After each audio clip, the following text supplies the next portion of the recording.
Washroom থেকে গোসল শেষ করে বের হতেই দেখি নীলা আপু আমার রুমে। পরনে আমার শুধুমাত্র ছোট একটা ব্ল্যাঙ্কেট, আর এই নীলা আপু নির্লজ্জের মতো আমার দিকে তাকিয়ে আছে। কি করব বুঝতে পারলাম না, মান সম্মানের ব্যাপার, তাই সোজা দৌড়ে আবার ওয়াশরুমে ঢুকে গেলাম। কি বেহায়া মেয়ে, একটু লজ্জা নেই। কিন্তু এ আমার রুমে কি করছে? রুমে তো দূরের কথা, এর তো আমাদের বাসাতেও আসার কথা না। সে যে কারণেই আসুক না কেন, কিন্তু আমি এখান থেকে বের হব কি করে? কাপড় চোপড় তো সব আলমারিতে। কোন কুলক্ষণে যে কাপড় ছাড়া গোসল করতে গিয়েছিলাম।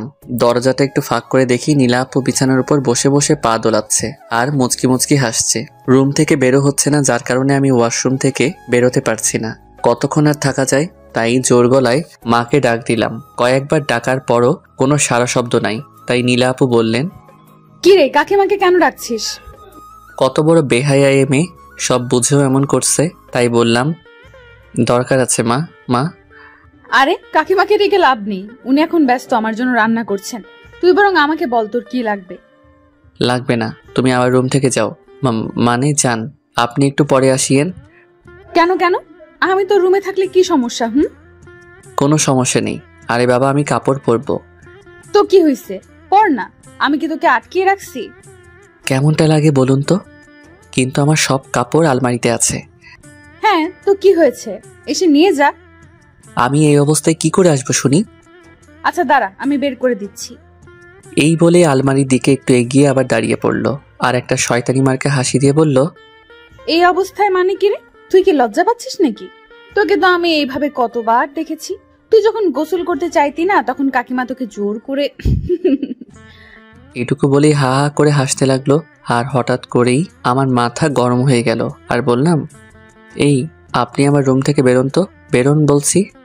কথাটা বলে ওর মুখ থেকে হাসিটা নিমিষেই উধাও হয়ে গেল। তাই আর কিছু না বলে কাপড়গুলো বের করে দিয়ে নীরবেই রুম থেকে বের হয়ে গেল। হয়তো আমার এই কঠোরভাবে কথা বলাতে কষ্ট পেয়েছে। আমি নিশ্চিন্তে কাপড়গুলো পরে নিলাম। তখনই নাচ থেকে মায়ের ডাক এলো, তাই নিচে এলাম। এসে অবাক হলাম, কারণ বাসাতে দাদু এসেছে। বাবা, দাদু ও নীলা আপু খাবার টেবিলে বসে আছে, আর মা সবাইকে খাবার দিচ্ছেন। মাকে একটু খুশি খুশি দেখাচ্ছে। মা হেসে হেসে দাদুকে বলল, এই তো আপনার নাতি এসে পড়েছে। মাকে এমন খুশি আগে কখনো দেখিনি। মায়ের বিয়েটা ছিল লাভ ম্যারেজ। বাবা আসলে দাদুর বিরুদ্ধে গিয়েই মাকে বিয়ে করেছেন। দাদু চেয়েছিল বাবা যাতে তার ভাইয়ের মেয়েকে বিয়ে করে, কিন্তু তা হয়নি। সেই জন্য দাদু মাকে মেনে নেয়নি, মাকে বাড়ি থেকে বের করে দেয়। তাই বাবাও নিজের বাসা ছেড়ে দেয়। কিন্তু আমি যখন পৃথিবীতে আসি তখন দাদু বাড়িতে বেশি থাকতাম, কারণ বাবার ধারণা আমার কারণে হয়তো দাদু মাকে মেনে নেবে। কিন্তু আমি এত বড় হয়ে যাওয়ার পরেও দাদু মাকে বাড়িতে ফিরিয়ে নেয়নি। আমি একদিন দাদুকে বলেছিলাম মাকে বাসায় ফিরিয়ে আনতে, কিন্তু দাদু তা করেনি, উল্টো আমাকে রাগ দেখায়। তাই ওই বাড়ি ছেড়ে দিয়েছি। কিন্তু আজ দাদু স্বয়ং আমাদের বাসাতে কেন এলেন? তাই দাদুকে সালাম দিয়ে খাবার টেবিলে বসে পড়লাম, আর দাদু আমাকে নানান প্রশ্ন করতে লাগলেন। আমি শুধু হাসি মুখে জবাব দিচ্ছিলাম। যদিও ওই দিনের পর দাদুকে আমার তেমন একটা পছন্দ হয় না। তারপর সবাই খাবার খেতে লাগলাম। দাদু খাবার খাচ্ছেন আর মায়ের রান্নার প্রশংসা করছেন। তাকিয়ে দেখি মায়ের চোখে জল। এটাই হয়তো খুশির অশ্রু। আচ্ছা, মায়েরা এমন কেন? কষ্টেও কাঁদে আবার খুশিতেও কাঁদে। যাই হোক, খাবার খাচ্ছিলাম, হঠাৎ কিছু একটা আমার পায়ের মধ্যে সুরসুরি দিচ্ছে। বিড়াল নয় তো আবার? আসলে আমি ছোটকাল থেকে বিড়াল অনেক ভয় পাই, যে কারণে টেবিল থেকে দাঁড়িয়ে পড়লাম। মাথা নামিয়ে টেবিলের নিচে দেখলাম, না কিছু নেই। ওটা আমার মনের ভুল হয়তো হবে। আমাকে এভাবে দাঁড়িয়ে পড়তে দেখে মা বলল, কি হলো? আমি কিছু না বলে মাথা চুলকিয়ে আবারও খেতে বসলাম। আবারও এই একই অবস্থা, সুরসুরি। কিন্তু এবার বুঝতে পারলাম এটা একটা মানুষের পা। মাথা তুলে তাকাতেই বুঝতে পারলাম এটা নীলা আপুর কাজ। নীলা আপু আমার দিকে তাকিয়ে মুচকি মুচকি হাসছেন। আমি কিছু না বলে খাবারে মনোযোগ দিলাম, কিন্তু নীলা আপু আমাকে শান্তিতে খেতে দিচ্ছে না। মুখ বুজে সব সহ্য করতেছি, কিন্তু সে এমন করছে কেন?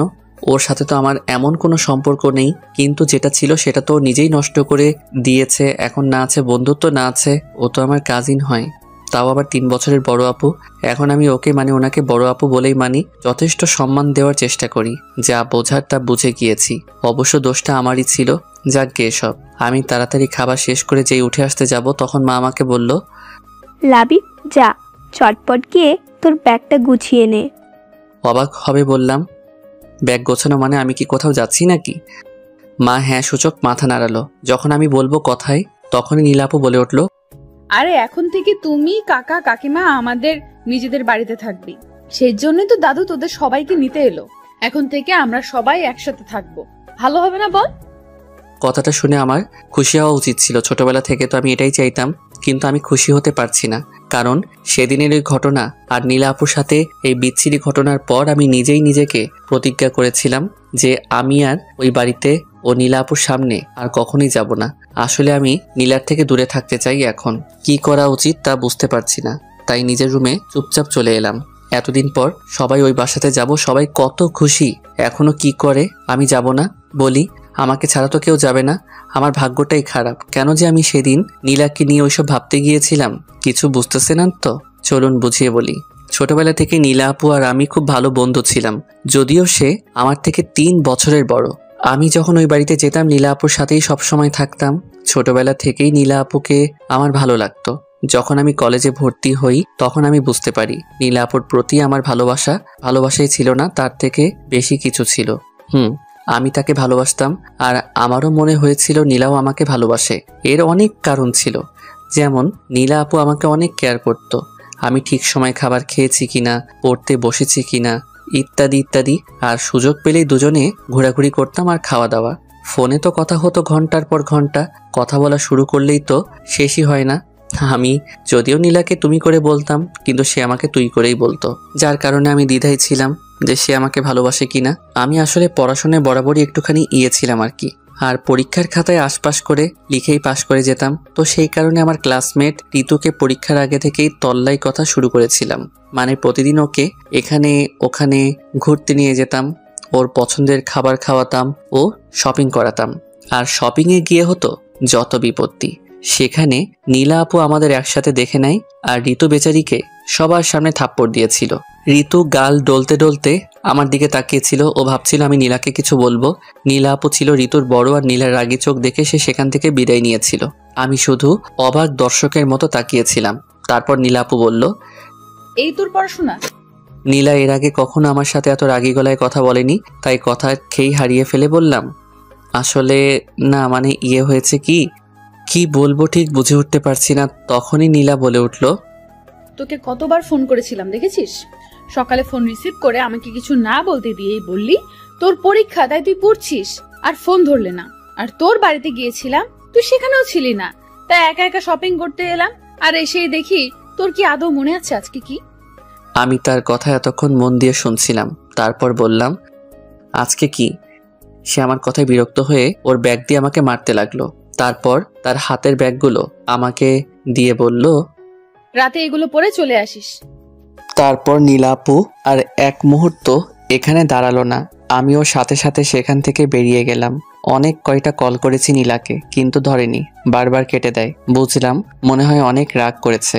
আসলে নীলার আজ বার্থডে, তাই গিফট কিনতে এখানে এসেছিলাম।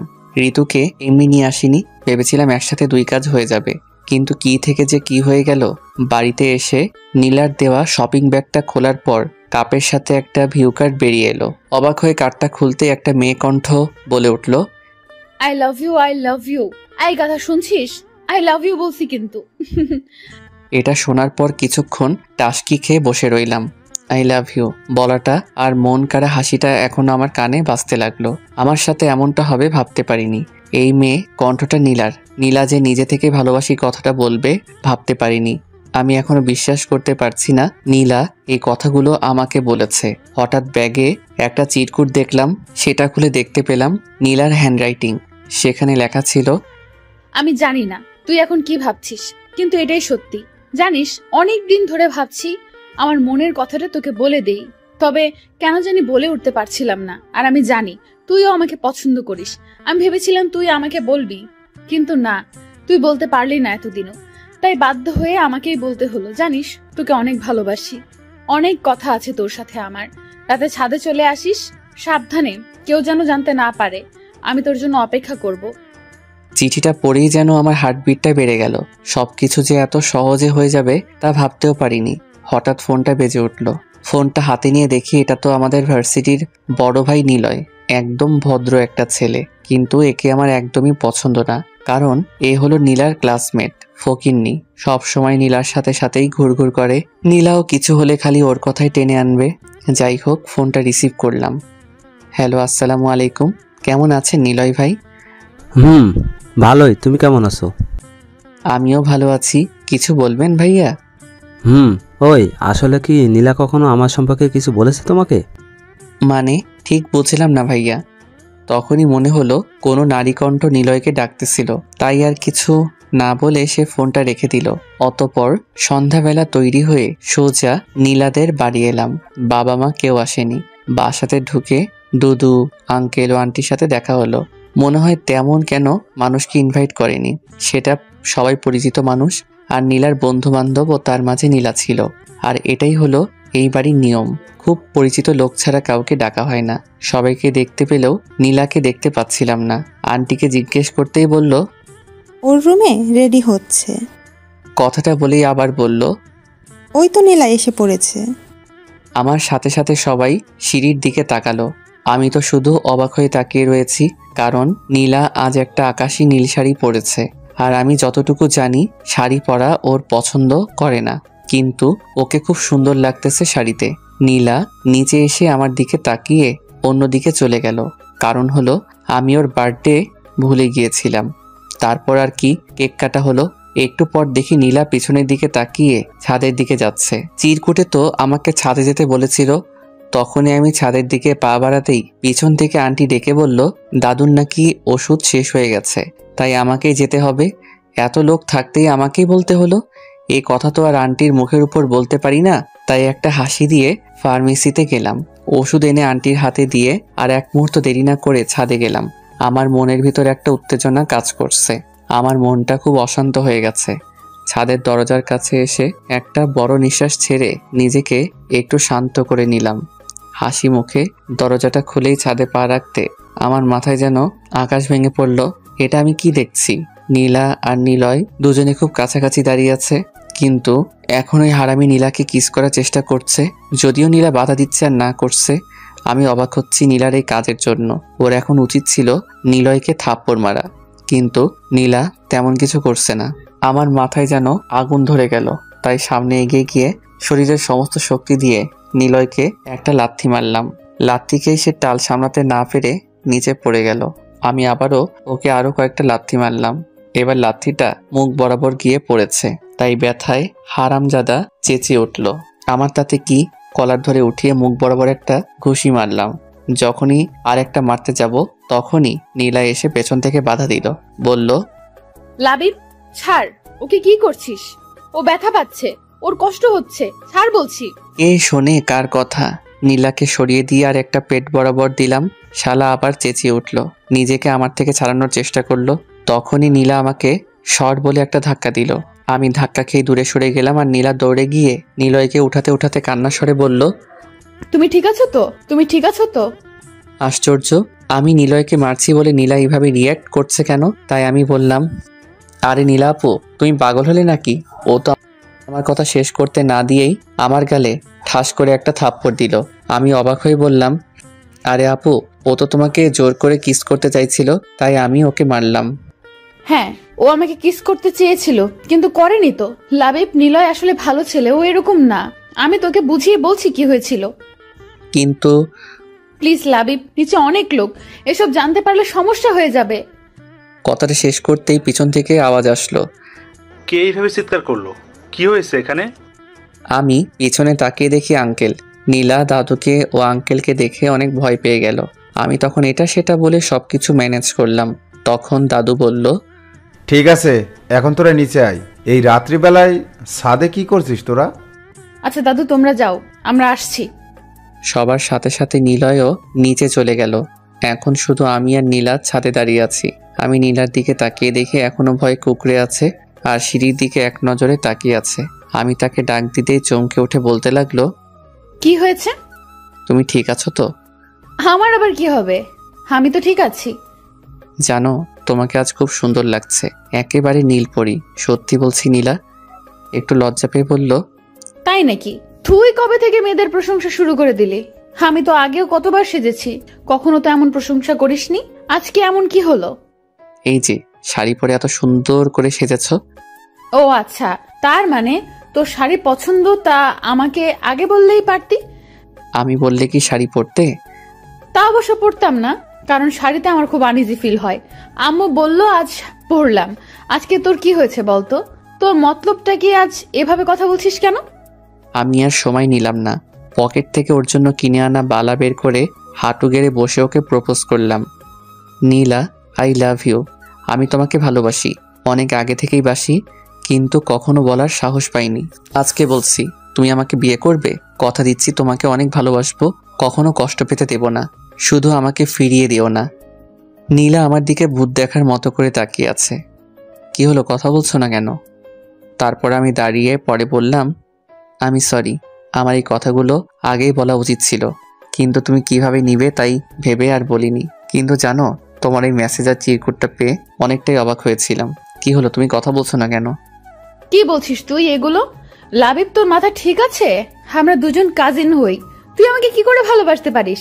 আর আমি তোর থেকে গুনে গুনে 3 বছরের বড়, এমনটা তুই ভাবলি কি করে? নীলার এমন কথা শুনে আমি মুহূর্তেই পাথর হয়ে গেলাম। কি বলছে এসব? আর কেমনই বা বলছে? ও কি আমার সাথে এখন মজা করছে নাকি? আমাকে চুপ থাকতে দেখে নীলা আবার বলল, লাবিব, তুই ভাবতেও পারছিস এটা অন্য লোকে জানতে পারলে কি ভাববে? তোর এতটুকু কমন সেন্স নাই? কি রে, কথা বল। তুমি এসব কি বলছো নীলা? ওই চুপ, আপু বল। তোমার সমস্যাটা কোথায়? মানে তুই বুঝতে পারছিস না আমরা কাজিন? তুই যেটা ভাবছিস সেটা হতে পারে না। তো কি হয়েছে? কাজিনদের মধ্যে কি কখনো বিয়ে হয় না? তোমার মা বাবাও তো কাজিন, কই তাদের তো কেউ কিছু বলে না? হ্যাঁ ঠিক আছে, কিন্তু আমি তোর থেকে বড়, এটা হয় না লাবিব। এবার আমার মাথায় রাগ উঠে গেল, তাই বললাম, তোমার সমস্যা কি? এমন উল্টা কথা বলছো কেন? তুমি নিজেই তো আমাকে আগে ভালোবাসার কথাটা জানালে, আর এখন কি সব উল্টোপাল্টা বলছো? শোনো, এটা কোনো মজার বিষয় নয়, এটা আমার জীবনের প্রশ্ন, আমার ভালোবাসার প্রশ্ন। আমি তোকে কখন বললাম যে আমি তোকে ভালোবাসি? আরে আজকেই তো বললে। দেখ লাবিব, আর ফাজলামো নয়, অনেক সহ্য করেছি। আরে তুমি তো আমাকে ভয়েস মেসেজ আর চিরকুটটা দিলে, তুমি তো বললে আমাকে ভালোবাসো, এখন এমন করছো কেন? কিসের মেসেজের কিসের চিরকুট? আমার এখন ভীষণ বিরক্ত লাগছে। আমার পকেটে চিরকুটটা ছিল, তা আমি ওকে দিলাম। আমি ওর হাতে চিরকুটটা দিয়ে এক দৃষ্টিতে তাকিয়ে আছি, কিন্তু ও চিরকুটের দিকে এক দৃষ্টিতে তাকিয়ে আছে তো আছেই, মাথা তুলছে না আর কথাও বলছে না। আমি বললাম, কি হলো, এখন কথা বলছো না কেন? লাবিব দেখ, আমি অনেক সরি। কথাটা বলেই মাথা নিচু করে নিল, তারপর বলল, লাবিব দেখ, অনেক বড় একটা গন্ডগোল হয়ে গেছে। দেখ, আমি তোকে দোষ দিচ্ছি না, এটা আমারই দোষ, তার জন্য সরি। মানে কি সব বলছো তুমি? লাবিব প্লিজ, আগে আমার কথাটা শোন। বলো। এই ভিউ কার্ডটা আর ওই চিঠিটা নিলয়ের জন্য ছিল। জানি না কি করে বাই মিস্টেক ওইটা তোর কাছে চলে গেছে। আমি সরি লাবিব। নীলা আর কি যেন বলে যাচ্ছিল, তার কিছুই আমার কানে আসছিল না। আমি যেন এক অন্য জগতে চলে গিয়েছিলাম। একটা চাপা কষ্ট হচ্ছে, যেটা বাইরে কাউকে বলে বোঝানো যাবে না। তার মানে নীলা আমাকে না, নিলয়কে ভালোবাসে।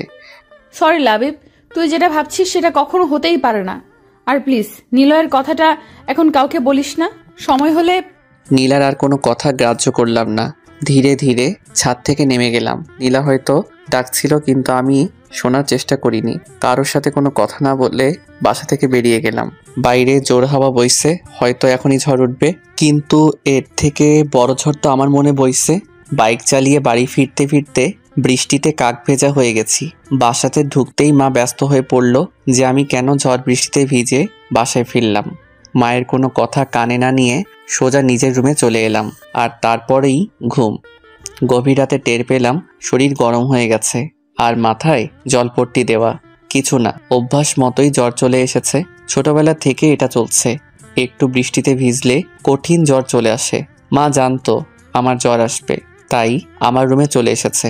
আমাকে চোখ খুলতে দেখে মা বলল, কি রে বাবা, কষ্ট হচ্ছে খুব? তুই কেন শুধু শুধু বৃষ্টিতে ভিজতে গেলি? আমি তোকে এত বলি, তারপরেও আমার একটা কথা শুনিস না তুই। মায়ের কথা শুনে আমার নীলার কথা মনে পড়ে গেল। নীলাও সবসময় আমাকে বৃষ্টিতে ভিজতে বারণ করত। ওর কথাটা মনে উঠতেই যেন বুকের ভিতর কষ্টটা আরো বেশি নাড়া দিয়ে উঠল। অতঃপর মায়ের কোলে মাথা রেখে কেঁদে দিলাম। মা জিজ্ঞাসা করলো, কি হয়েছে, কিন্তু আমি কিছু বলিনি। তারপর একসময় ঘুমিয়ে পড়ি। যখন চোখ খুললাম তখন মাথায় একটা শীতল হাতের স্পর্শ পেলাম। তাকিয়ে দেখি নীলা বসে আছে আর আমার মাথায় জলপট্টি দিয়ে দিচ্ছে। আমাকে চোখ খুলতে দেখে আমার দিকে তাকিয়ে একটা মিষ্টি হাসি দিল আর বলল, কিরে এখন কেমন লাগছে? আমি কিছু না বলে ওর মুখের দিকে তাকিয়ে রইলাম। নীলা কিছু একটা বলতে গিয়ে থেকে গেল, কারণ মা রুমে চলে এসেছে খাবার নিয়ে। খাবার টেবিলে রেখে মা নীলাকে বলল, নীলামা, তুই উঠ, তুই কিছু খেয়ে নিয়ে রুমে গিয়ে রেস্ট নে। আমি তোর খাবার ওখানেই রেখে এসেছি। কাকিমা, আমি পরে খাবো, তুমি বরং খাবারটা আমাকে দাও, আমি লাবিবকে খাইয়ে দিচ্ছি। মা একটা মুচকি হাসি দিয়ে বলল, অনেক হয়েছে মা, আবার তুইও তো ওর মতো অসুস্থ হয়ে পড়বি। এমনিতেও ঠিক মতো খাসনি, আবার কাল সারা রাত ঘুমোসনি। কিন্তু কাকিমা। কোনো কিন্তু নয়, আমি যা বলছি সেটা কর। মায়ের কথা শুনে নীলা আর কিছু বলল না। আমার দিকে একবার তাকিয়ে নীলা চলে গেল অন্য রুমে।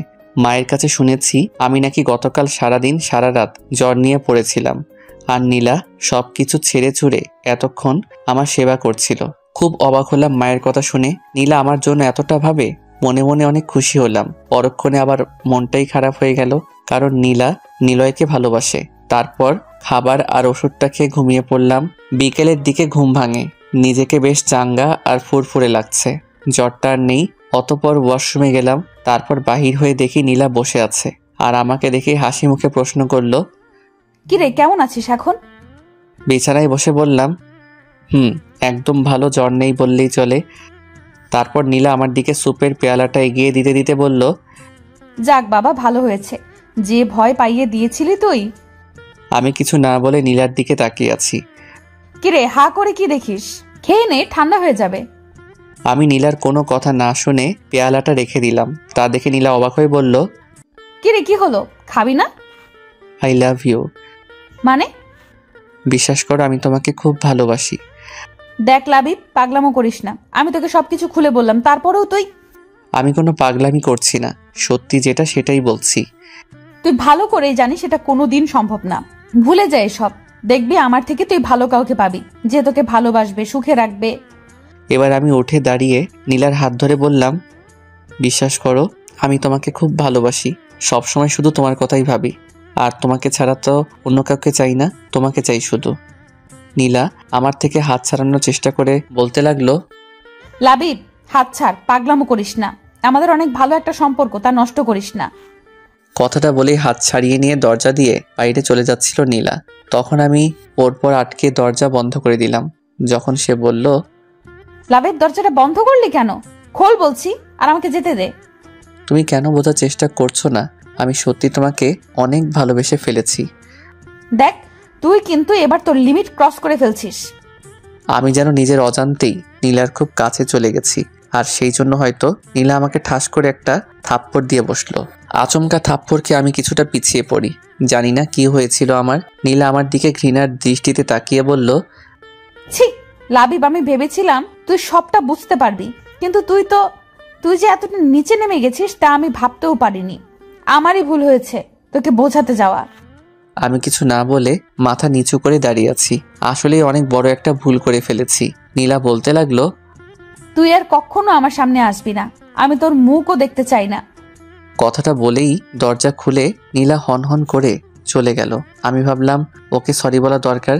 যেই দরজার সামনে আসলাম দেখি মা দাঁড়িয়ে আছে। আমি মাকে দেখেই ভয় পেয়ে গেলাম।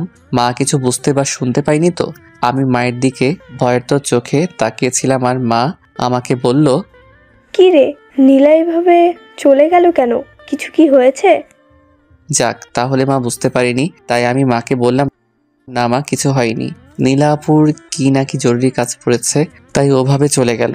তারপর মা চলে গেল। আমি আর নীলাকে সরি বলতে পারলাম না। তারপর অনেক চিন্তা ভাবনার পর ঠিক করলাম আমি নীলাকে ভুলে যাব, আর নীলাকে নিয়ে সব ভুল চিন্তা ভাবনা মাথা থেকে বের করে দিব। নীলা যা চাই সেটাই হবে। আমি আর আমার মুখ ওকে দেখাবো না। তাই ওর কাছে একটা চিরকুট লিখে ক্ষমা চাই। তার সাথে এটাও লিখেছিলাম যে আমি আর ওর সামনে আসবো না, কোনোভাবে ডিস্টার্ব করব না। কয়েকদিন পর পরীক্ষা, তাই পরীক্ষার প্রস্তুতিতে নিজেকে ব্যস্ত করে ফেললাম। যথেষ্ট চেষ্টা করেছিলাম, কিন্তু কিছু পরীক্ষা আর ভালো হলো না। একটু কষ্ট হলো বটে, তারপর সবকিছু বাদ দিয়ে ফাইনাল পরীক্ষার জন্য ভালো একটা প্রস্তুতি নিতে লাগলাম। তো আর কি, আলতু ফালতু সব কাজ ফেলে দিয়ে পড়াশোনায় মনোযোগ দিলাম। নিয়মিত ক্লাস কোচিং করেই আমার সময় পার হয়ে যেতে লাগলো। লাস্ট 2 মাস নিজেকে অনেকটাই সামলে নিয়েছি। নিয়মিত একটাই রুটিন মেনে চলি। আমার এই পরিবর্তন দেখে মা বাবা অনেক খুশি। আর এতদিন নীলা আপু বা ওই বাড়ির আশেপাশেই যাইনি, তবে দেখা হয়েছিল একদিন ভার্সিটির ক্যাম্পাসে। ওর চোখে আমার জন্য শুধু ঘৃণাই দেখেছিলাম। পরীক্ষার আর 10 দিন বাকি, তাই জোর দিয়েই পড়াশোনা করছি। আর বাসা থেকে বের হওয়া একদম বন্ধ করে দিয়েছি। এতক্ষণ যা শুনছিলেন সেটা ছিল অতীত, চলেন এখন বাস্তবে ফিরা যাক। আসতে পারি? আমার ভাবনায় ছেদ পড়ল নীলা আপুর ডাকে। তাকিয়ে দেখি দরজার বাইরে দাঁড়িয়ে আমার দিকে তাকিয়ে আছে। আভি কিছু বলে অবাক হয়ে ওনার দিকে তাকিয়ে আছি। তারপর উনি ভিতরে আসলেন, এসেই বলতে লাগলেন, কিরে, তুই এসে শুয়ে আছিস? ব্যাগপত্র গোছাবি কখন? জলদি কর, বাসাতে সবাই তোদের জন্য অপেক্ষা করছে। আচ্ছা, তোর কি কি জিনিস লাগবে তুই আমাকে বল, আমি ব্যাগে গুছিয়ে দিচ্ছি। আমি অবাক হয়ে তার দিকে তাকিয়ে আছি। নীলা আপু হঠাৎ আমার সাথে এরকম অদ্ভুত আচরণ করছেন কেন? এই তো কয়দিন আগেও তো আমাকে দেখতে পেত না, আমাকে একরকম ঘৃণা করে বললেই চলে। আর এখন নিজে থেকে এসেই আমার সাথে মিশতে চাচ্ছে, আগের মতো নর্মাল ভাবে কথা বলছে। কাহিনী কি? কিরে, কি ভাবিস বসে বসে? আমি তোকে কিছু বলেছিলাম? না, কিছু না। ও আচ্ছা। আপনি কেমন আছেন?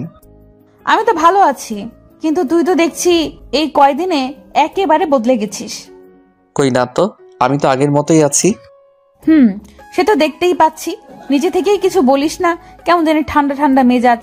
আমি কিছু জিজ্ঞেস করলে গম্ভীর ভাবে উত্তর দিচ্ছিস। কিরে, তুই শুনছিস? মানে আমি নীলাপুর এরকম ব্যবহারে অবাক হয়ে আছি। কি মুখে কথা নাই? হ্যাঁ শুনছি, আপনি বলেন। কচু শুনেছিস? কিছু বললেন? না, কিছু বলিনি। তুই বরং বল তোর কি কি জিনিস গোছাতে হবে। না ধন্যবাদ, আপনাকে কিছু করতে হবে না, আমি নিজেই করে নিচ্ছি। কিরে, তুই কখন থেকে আপনি আপনি করছিস? তুই আমাকে আপনি কবে থেকে বলছিস? আগে বলিনি তো কি হয়েছে, এখন তো বলছি। তাছাড়া বড় আপুকে তো আপনি করেই বলবো, তাই না? নীলা কিছু বলতে চাইছিল, কিন্তু আমি উঠে গিয়ে আলমারি থেকে এক মনে দেখে দেখে কাপড় বের করছিলাম ব্যাগে ভরার জন্য। তারপর নীলা আপু কিছুক্ষণ পিছনে দাঁড়িয়ে থেকে চলে গেলেন। এখন আমি দাদু বাড়িতে নিজের রুম গোছাচ্ছি।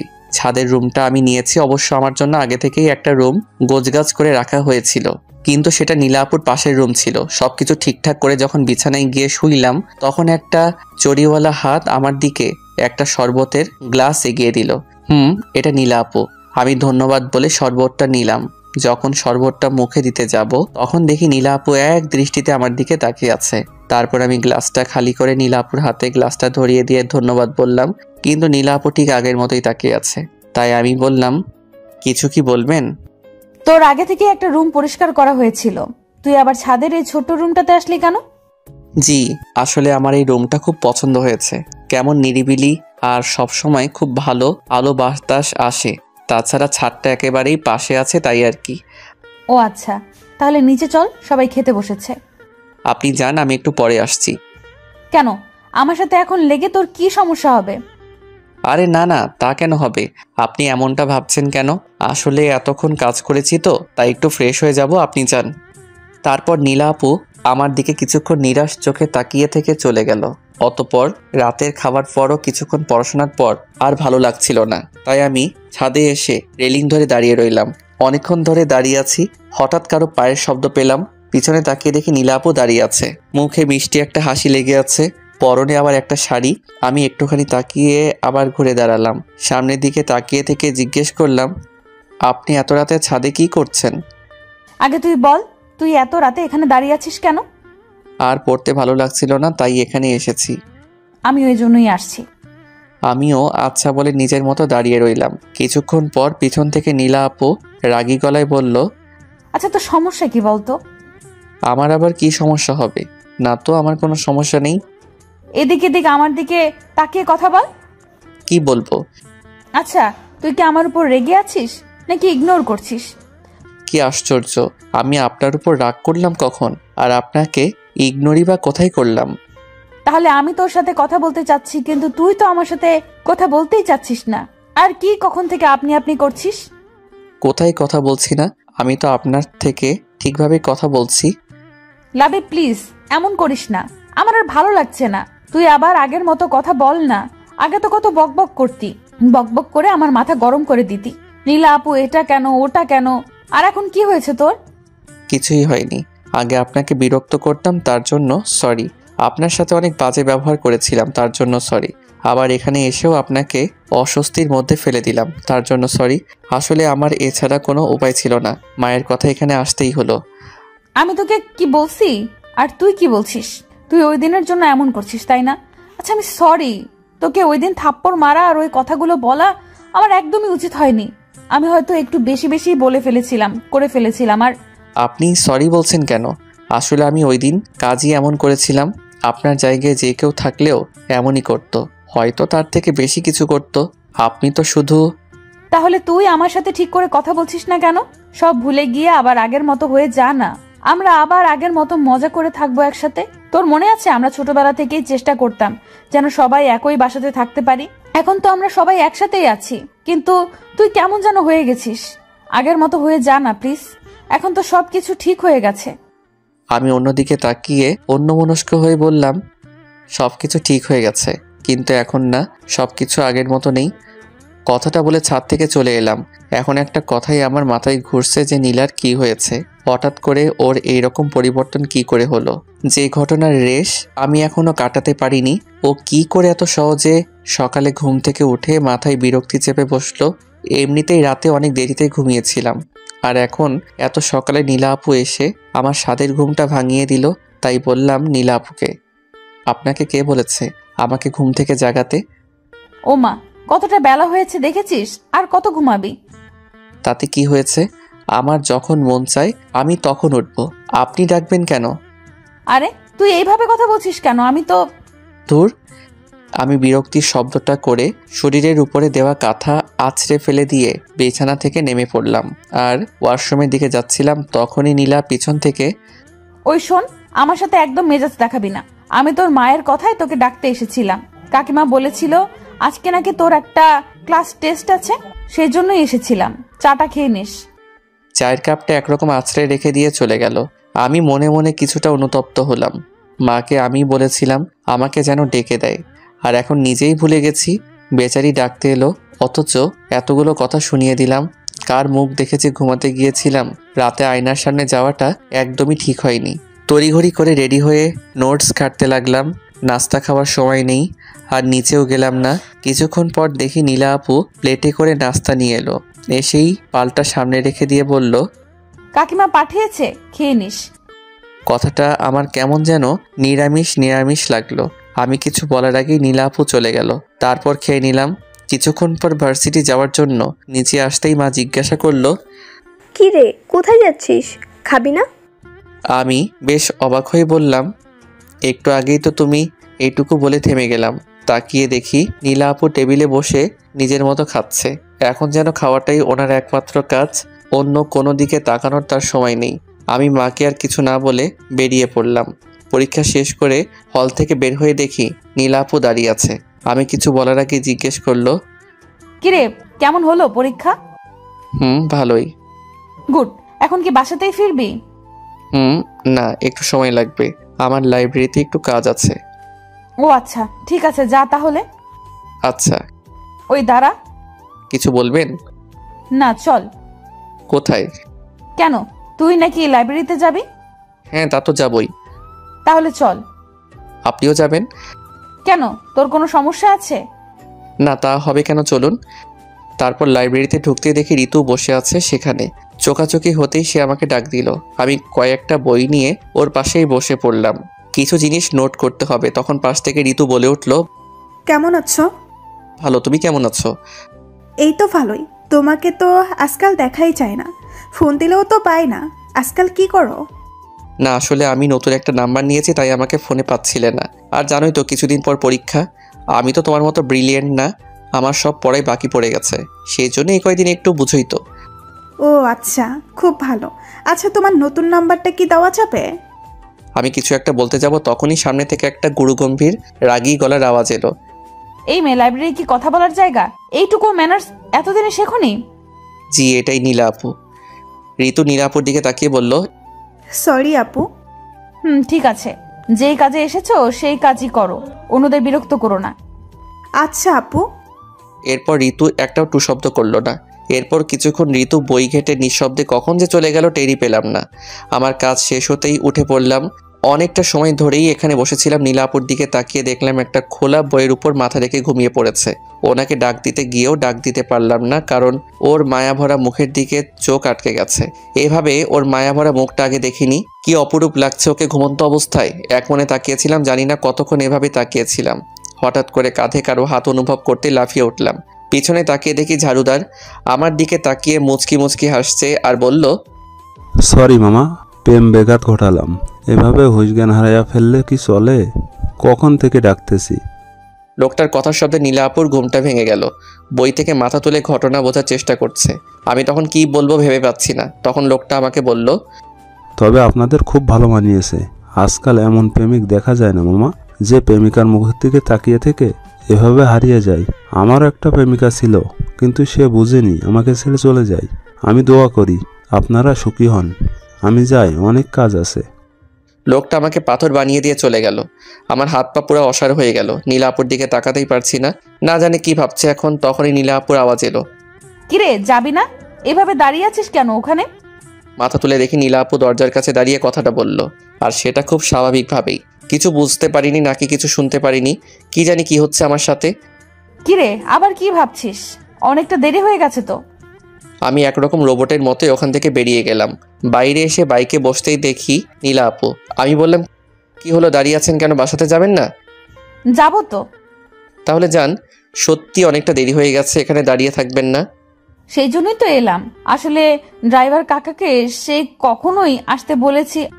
কেন? আরে বয়স্ক মানুষকে শুধু শুধু এতক্ষণ বসিয়ে রাখবো কেন, তাই বলেছি চলে যেতে।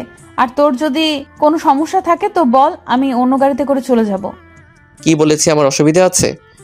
ও আচ্ছা, চল তাহলে। ওঠেন।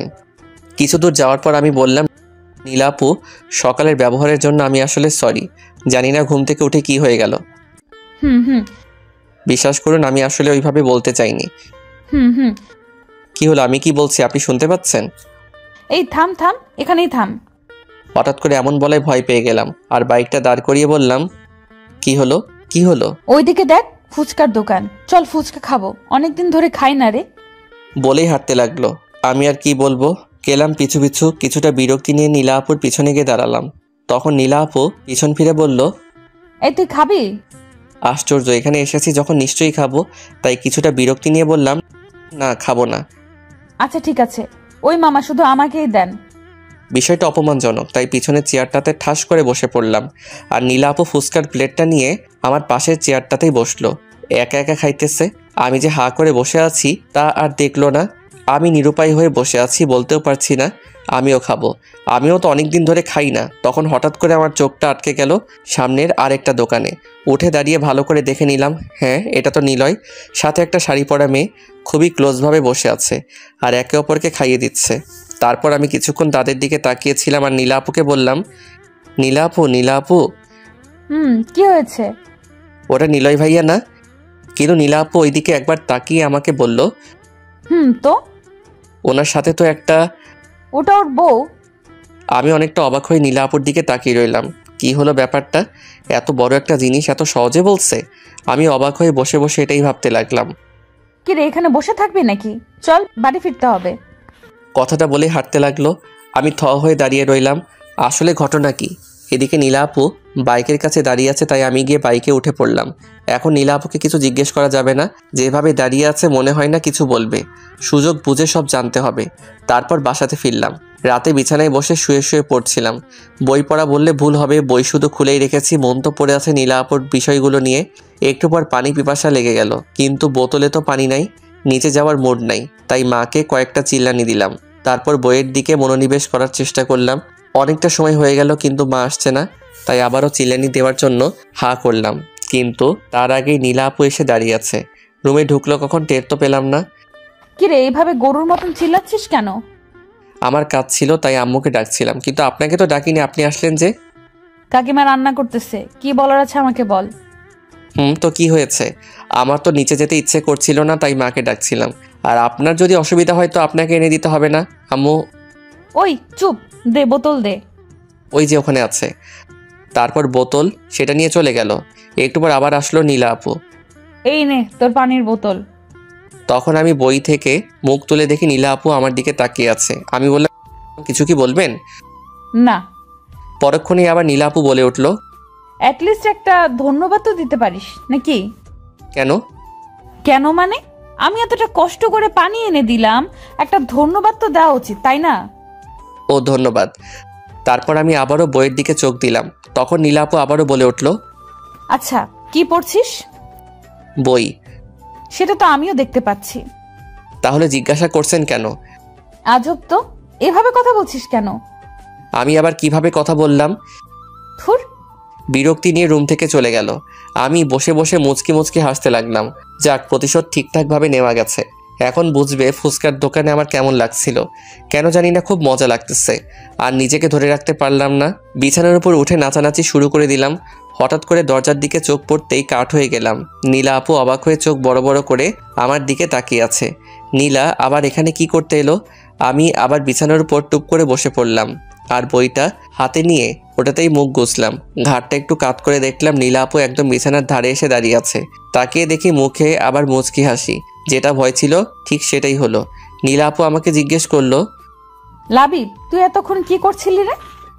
কই না তো, কিছু না। আচ্ছা তাই? আপনি আবার এখানে কি করতে আসছেন? তোর মা পাঠালো, নিচে গিয়ে খাবার খেতে বলেছে। নাকি খাবারটা উপরে এনে দিয়ে যাব? না থাক, আমি নিচে গিয়ে খাবো। আপনি যান, আমি আসছি। ঠিক আছে, আয় তাহলে। আর শোন, নেক্সট টাইম দরজাটা লাগিয়ে নিস। কেন? কারণ এরকম নাচ দেখে মানুষ হার্ট অ্যাটাক করতে পারে। কথাটা বলেই উচ্চস্বরে হাসতে হাসতে চলে গেল। আমাকে এরকম একটা অপমান করবে ভাবতেই পারিনি। কিন্তু এরকম হৃদয়কাড়া হাসি শুনে কেউ আর রাগ করে থাকতে পারে না, কেউই না। যাই হোক, আমি খাবার টেবিলে আসতেই দেখি নীলা আপু খাবার টেবিল ছেড়ে উঠে যাচ্ছে আর বাকিরা সবাই অট্টহাসি দিতে ব্যস্ত।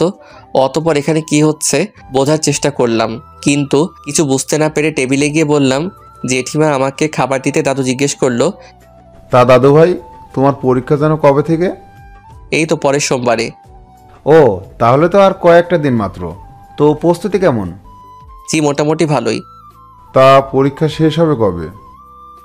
কোনো রকম সমস্যা না হলে মোটামুটি 15 দিন। আচ্ছা, তাহলে তো খুবই ভালো।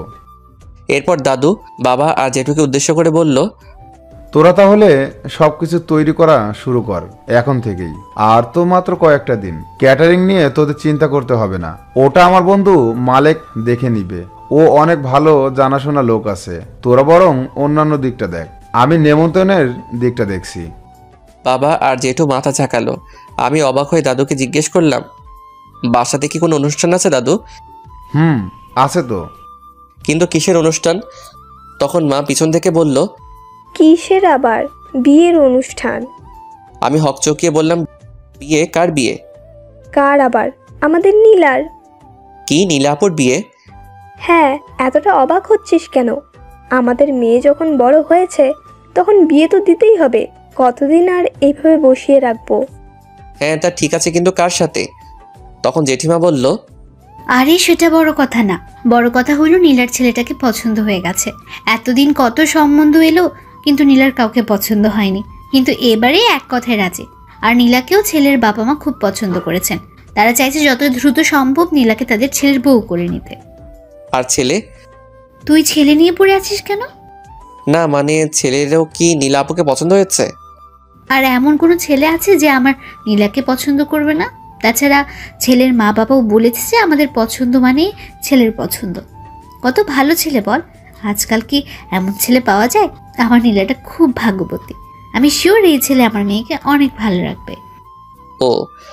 আমি মাথা নিচু করে আমার খাবার খেতে লাগলাম। বাকিরা নিজেদের মধ্যে কথা বলছে, কি হলো এটা? নীলাপুর বিয়ে ঠিক হয়ে গেছে আর নীলাপুর রাজি? ভালোই, আমার তাতে কি? আমি এসব নিয়ে ভেবে কি করব? এসব বলে নিজেকে বোঝাচ্ছি ঠিকই, কিন্তু কোথায় যেন একটা অস্বস্তি অনুভব হচ্ছে। খাবার শেষে সোজা চলে এলাম। বিছানায় এসে চুপ করে বসে আছি। না, মন খারাপ না, আসলে আমি ভুল ভাবছি। বারবার একই ভুল কেন করছি? আসলে এখানে এসে নীলাপুর ব্যবহারে আমি অন্য কিছু ভেবেছিলাম।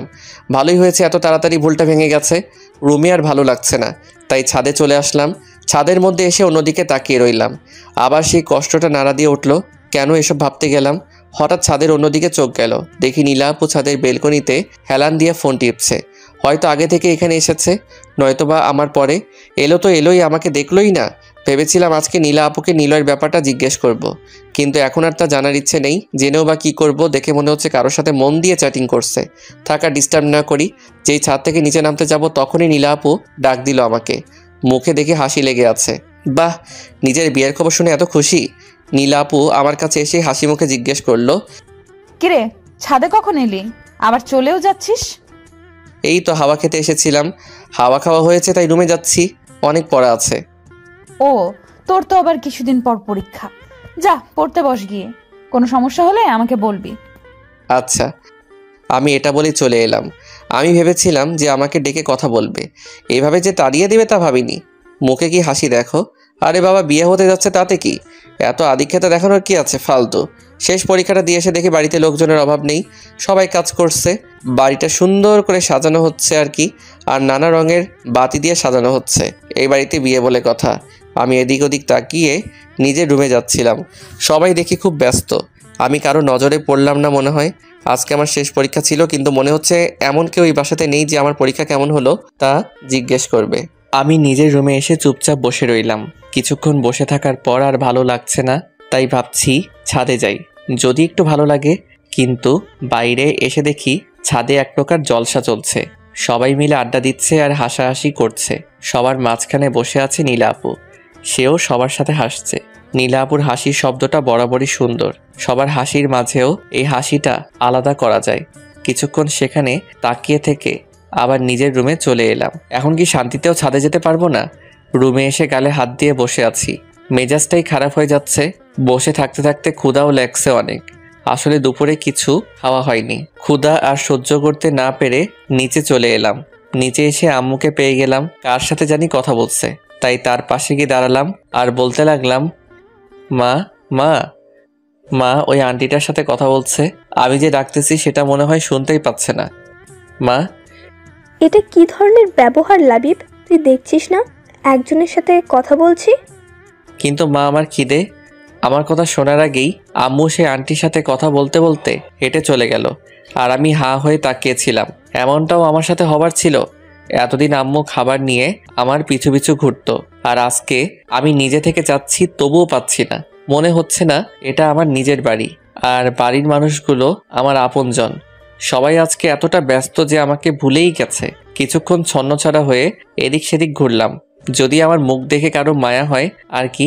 না, একে তো খালি পেট, তার উপর আবার এই কোলাহল। ভালো লাগছিল না, তাই আমার নিজের রুমে চলে এলাম। তখন হঠাৎ লাবিব। নীলা আপুর কণ্ঠ শুনে হক চকিয়ে উঠে বসে পড়লাম। উঠে নীলা আপুর দিকে হ করে তাকিয়েছিলাম। নীলা আপু এখন বউ সাজে আছে, শুধু ঘোমটাটাই নেই মাথায় তার। অনেক সুন্দর লাগছে এই সাজে তাকে। মন চাচ্ছে অপলক তাকিয়ে থাকি। পরক্ষণে মনে হলো একটু পর ওর বিয়ে, তাই এসব ভেবে লাভ নেই। চোখ নামিয়ে জিজ্ঞেস করতে যাব আমার রুমে কেন, তার আগেই নীলা আপু বলল, তোর পরীক্ষা কেমন হলো? আমি অবাক হয়ে মাথা ঝাঁকালাম, এটা জানার জন্য যে সে এই সময় এখানে কেন। আচ্ছা, তোর সাথে আমার একটা গুরুত্বপূর্ণ কথা ছিল। কি কথা বলুন? আসলে কি করে যে বলবো। সমস্যা নাই, বলেন। আসলে আরে নীলা, তুই এখন এখানে কি করছিস? দরজার কাছ থেকে মা এই কথাটা বলল। মার দিকে তাকাতেই নীলা আপু চমকে উঠল আর বলল, আসলে ওর সাথে আমার কিছু কথা বলার ছিল, সেই জন্যই। এখন আবার কি কথা তোর? পরে অনেক সময় পাবি কথা বলার, তখন বলিস। এখন যা, নিজের রুমে যা। নীলা আপু আর কিছু না বলে আমার দিকে একবার তাকিয়ে মাথা নিচু করে চলে গেল। তখন মা আমার দিকে তাকিয়ে একটা হাসি দিয়ে বলল, নে, জলদি এগুলো পরে রেডি হয়ে নে। আমি মার হাতের দিকে তাকিয়ে দেখি বরের শেরওয়ানি আর পায়জামা। আমি অবাক হয়ে মার দিকে তাকালাম। তখন মা একটা মুচকি হাসি দিল। মায়ের সে হাসিতে যেন আমি আমার সব উত্তর পেয়ে গেলাম। সাথে সাথে আমি আবেগে মাকে জড়িয়ে ধরলাম। তখন মা আমার কপালে একটা চুমু দিয়ে বলল, জলদি রেডি হয়ে নিচে চলে আয়, সবাই অপেক্ষা করছে। মা চলে যাওয়ার পর নিজে নিজেই হাসতে লাগলাম। তার মানে এতদিন বাসার সবাই আমার সাথে গেম খেলছিল, আর নীলাও কম কিছু করেনি।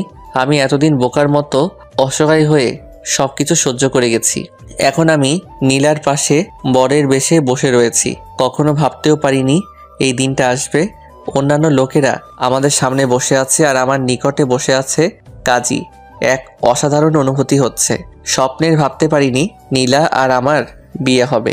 কাজী সাহেব নিজের কাজ করে যাচ্ছেন। অবশেষে বিয়ের কাজটা ঠিকভাবে সম্পন্ন হলো। সবাই নীলাকে ঘরে নিয়ে যায়।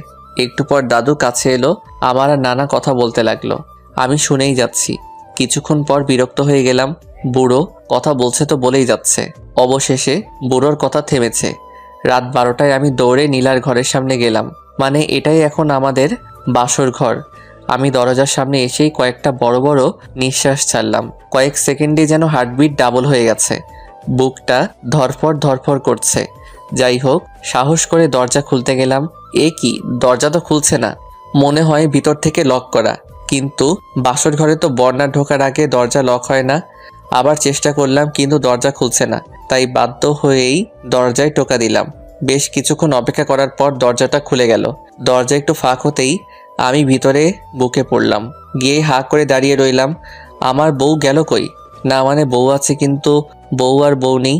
আমাকে এভাবে তাকিয়ে থাকতে দেখে সামনে দাঁড়িয়ে থাকা নীলা বলল, কিরে এইভাবে তাকিয়ে আছিস কেন? কি হয়েছে? তোমার বউয়ের সাজ কোথায়? ও আসলে ভীষণ অস্বস্তি হচ্ছিল, তাই খুলে ফেলেছি। তুই তো জানিস আমি এইভাবে কমফোর্টেবল না। ও আচ্ছা, আর একটু অপেক্ষা করলে কি হতো? অন্তত আমার জন্য একটু সহ্য করতেন। নীলা আর কিছু না বলে ঘুরে বিছানায় গিয়ে বসে পড়ল। দুজনেই চুপচাপ বসে রয়েছি, কেউ কিছু বলছি না। নীলাকে দেখে খুব চিন্তিত মনে হচ্ছে, তাই আমি জিজ্ঞেস করলাম, কি হয়েছে? তোমাকে এমন দেখাচ্ছে কেন? কোনো সমস্যা? নীলা না সূচক মাথা নাড়িয়ে চুপ করে বসে আছে, আর কিছু একটা ভাবছে মনে মনে। আমি ওর দিকে ঘেঁষে বসে ওর হাতটা ধরলাম। নীলা আমাকে অবাক করে দিয়ে হাতটা ছাড়িয়ে নিয়ে উঠে দাঁড়ালো আর এক নাগাড়ে বলতে লাগলো, সরি লাবিব, আমাদের মাঝে কিছু হওয়া সম্ভব না। আমি তোকে স্বামী হিসেবে মেনে নিতে পারবো না। মানে কি? আমি কথাটা শুনে দাঁড়িয়ে পড়লাম। নীলা অন্যদিকে মুখ করে দাঁড়িয়ে আছে। আমি অবাক হয়ে, কি বলছো এসব? I am sorry Labib, but তোকে স্বামী হিসেবে মেনে নেওয়া আমার পক্ষে সম্ভব না। তুমি আমার সাথে মজা করছো নাকি? এটা কি কোনো মজা করার সময়? আমি কোনো মজা করছি না, আমি সিরিয়াস। কথাটা বলেই নীলা আমার দিকে ঘুরে তাকালো। ওর চোখে জল ছলছল করছে। ওকে দেখে মনে হচ্ছে ও সিরিয়াস, কিন্তু কেন? এত সবকিছু হয়ে যাবার পর এমনটা কেন? আমি যতটা জানি নীলার এই বিয়েতে যথেষ্ট সম্মতি ছিল, যার কারণে আজকে আমাদের বিয়ে হয়েছে।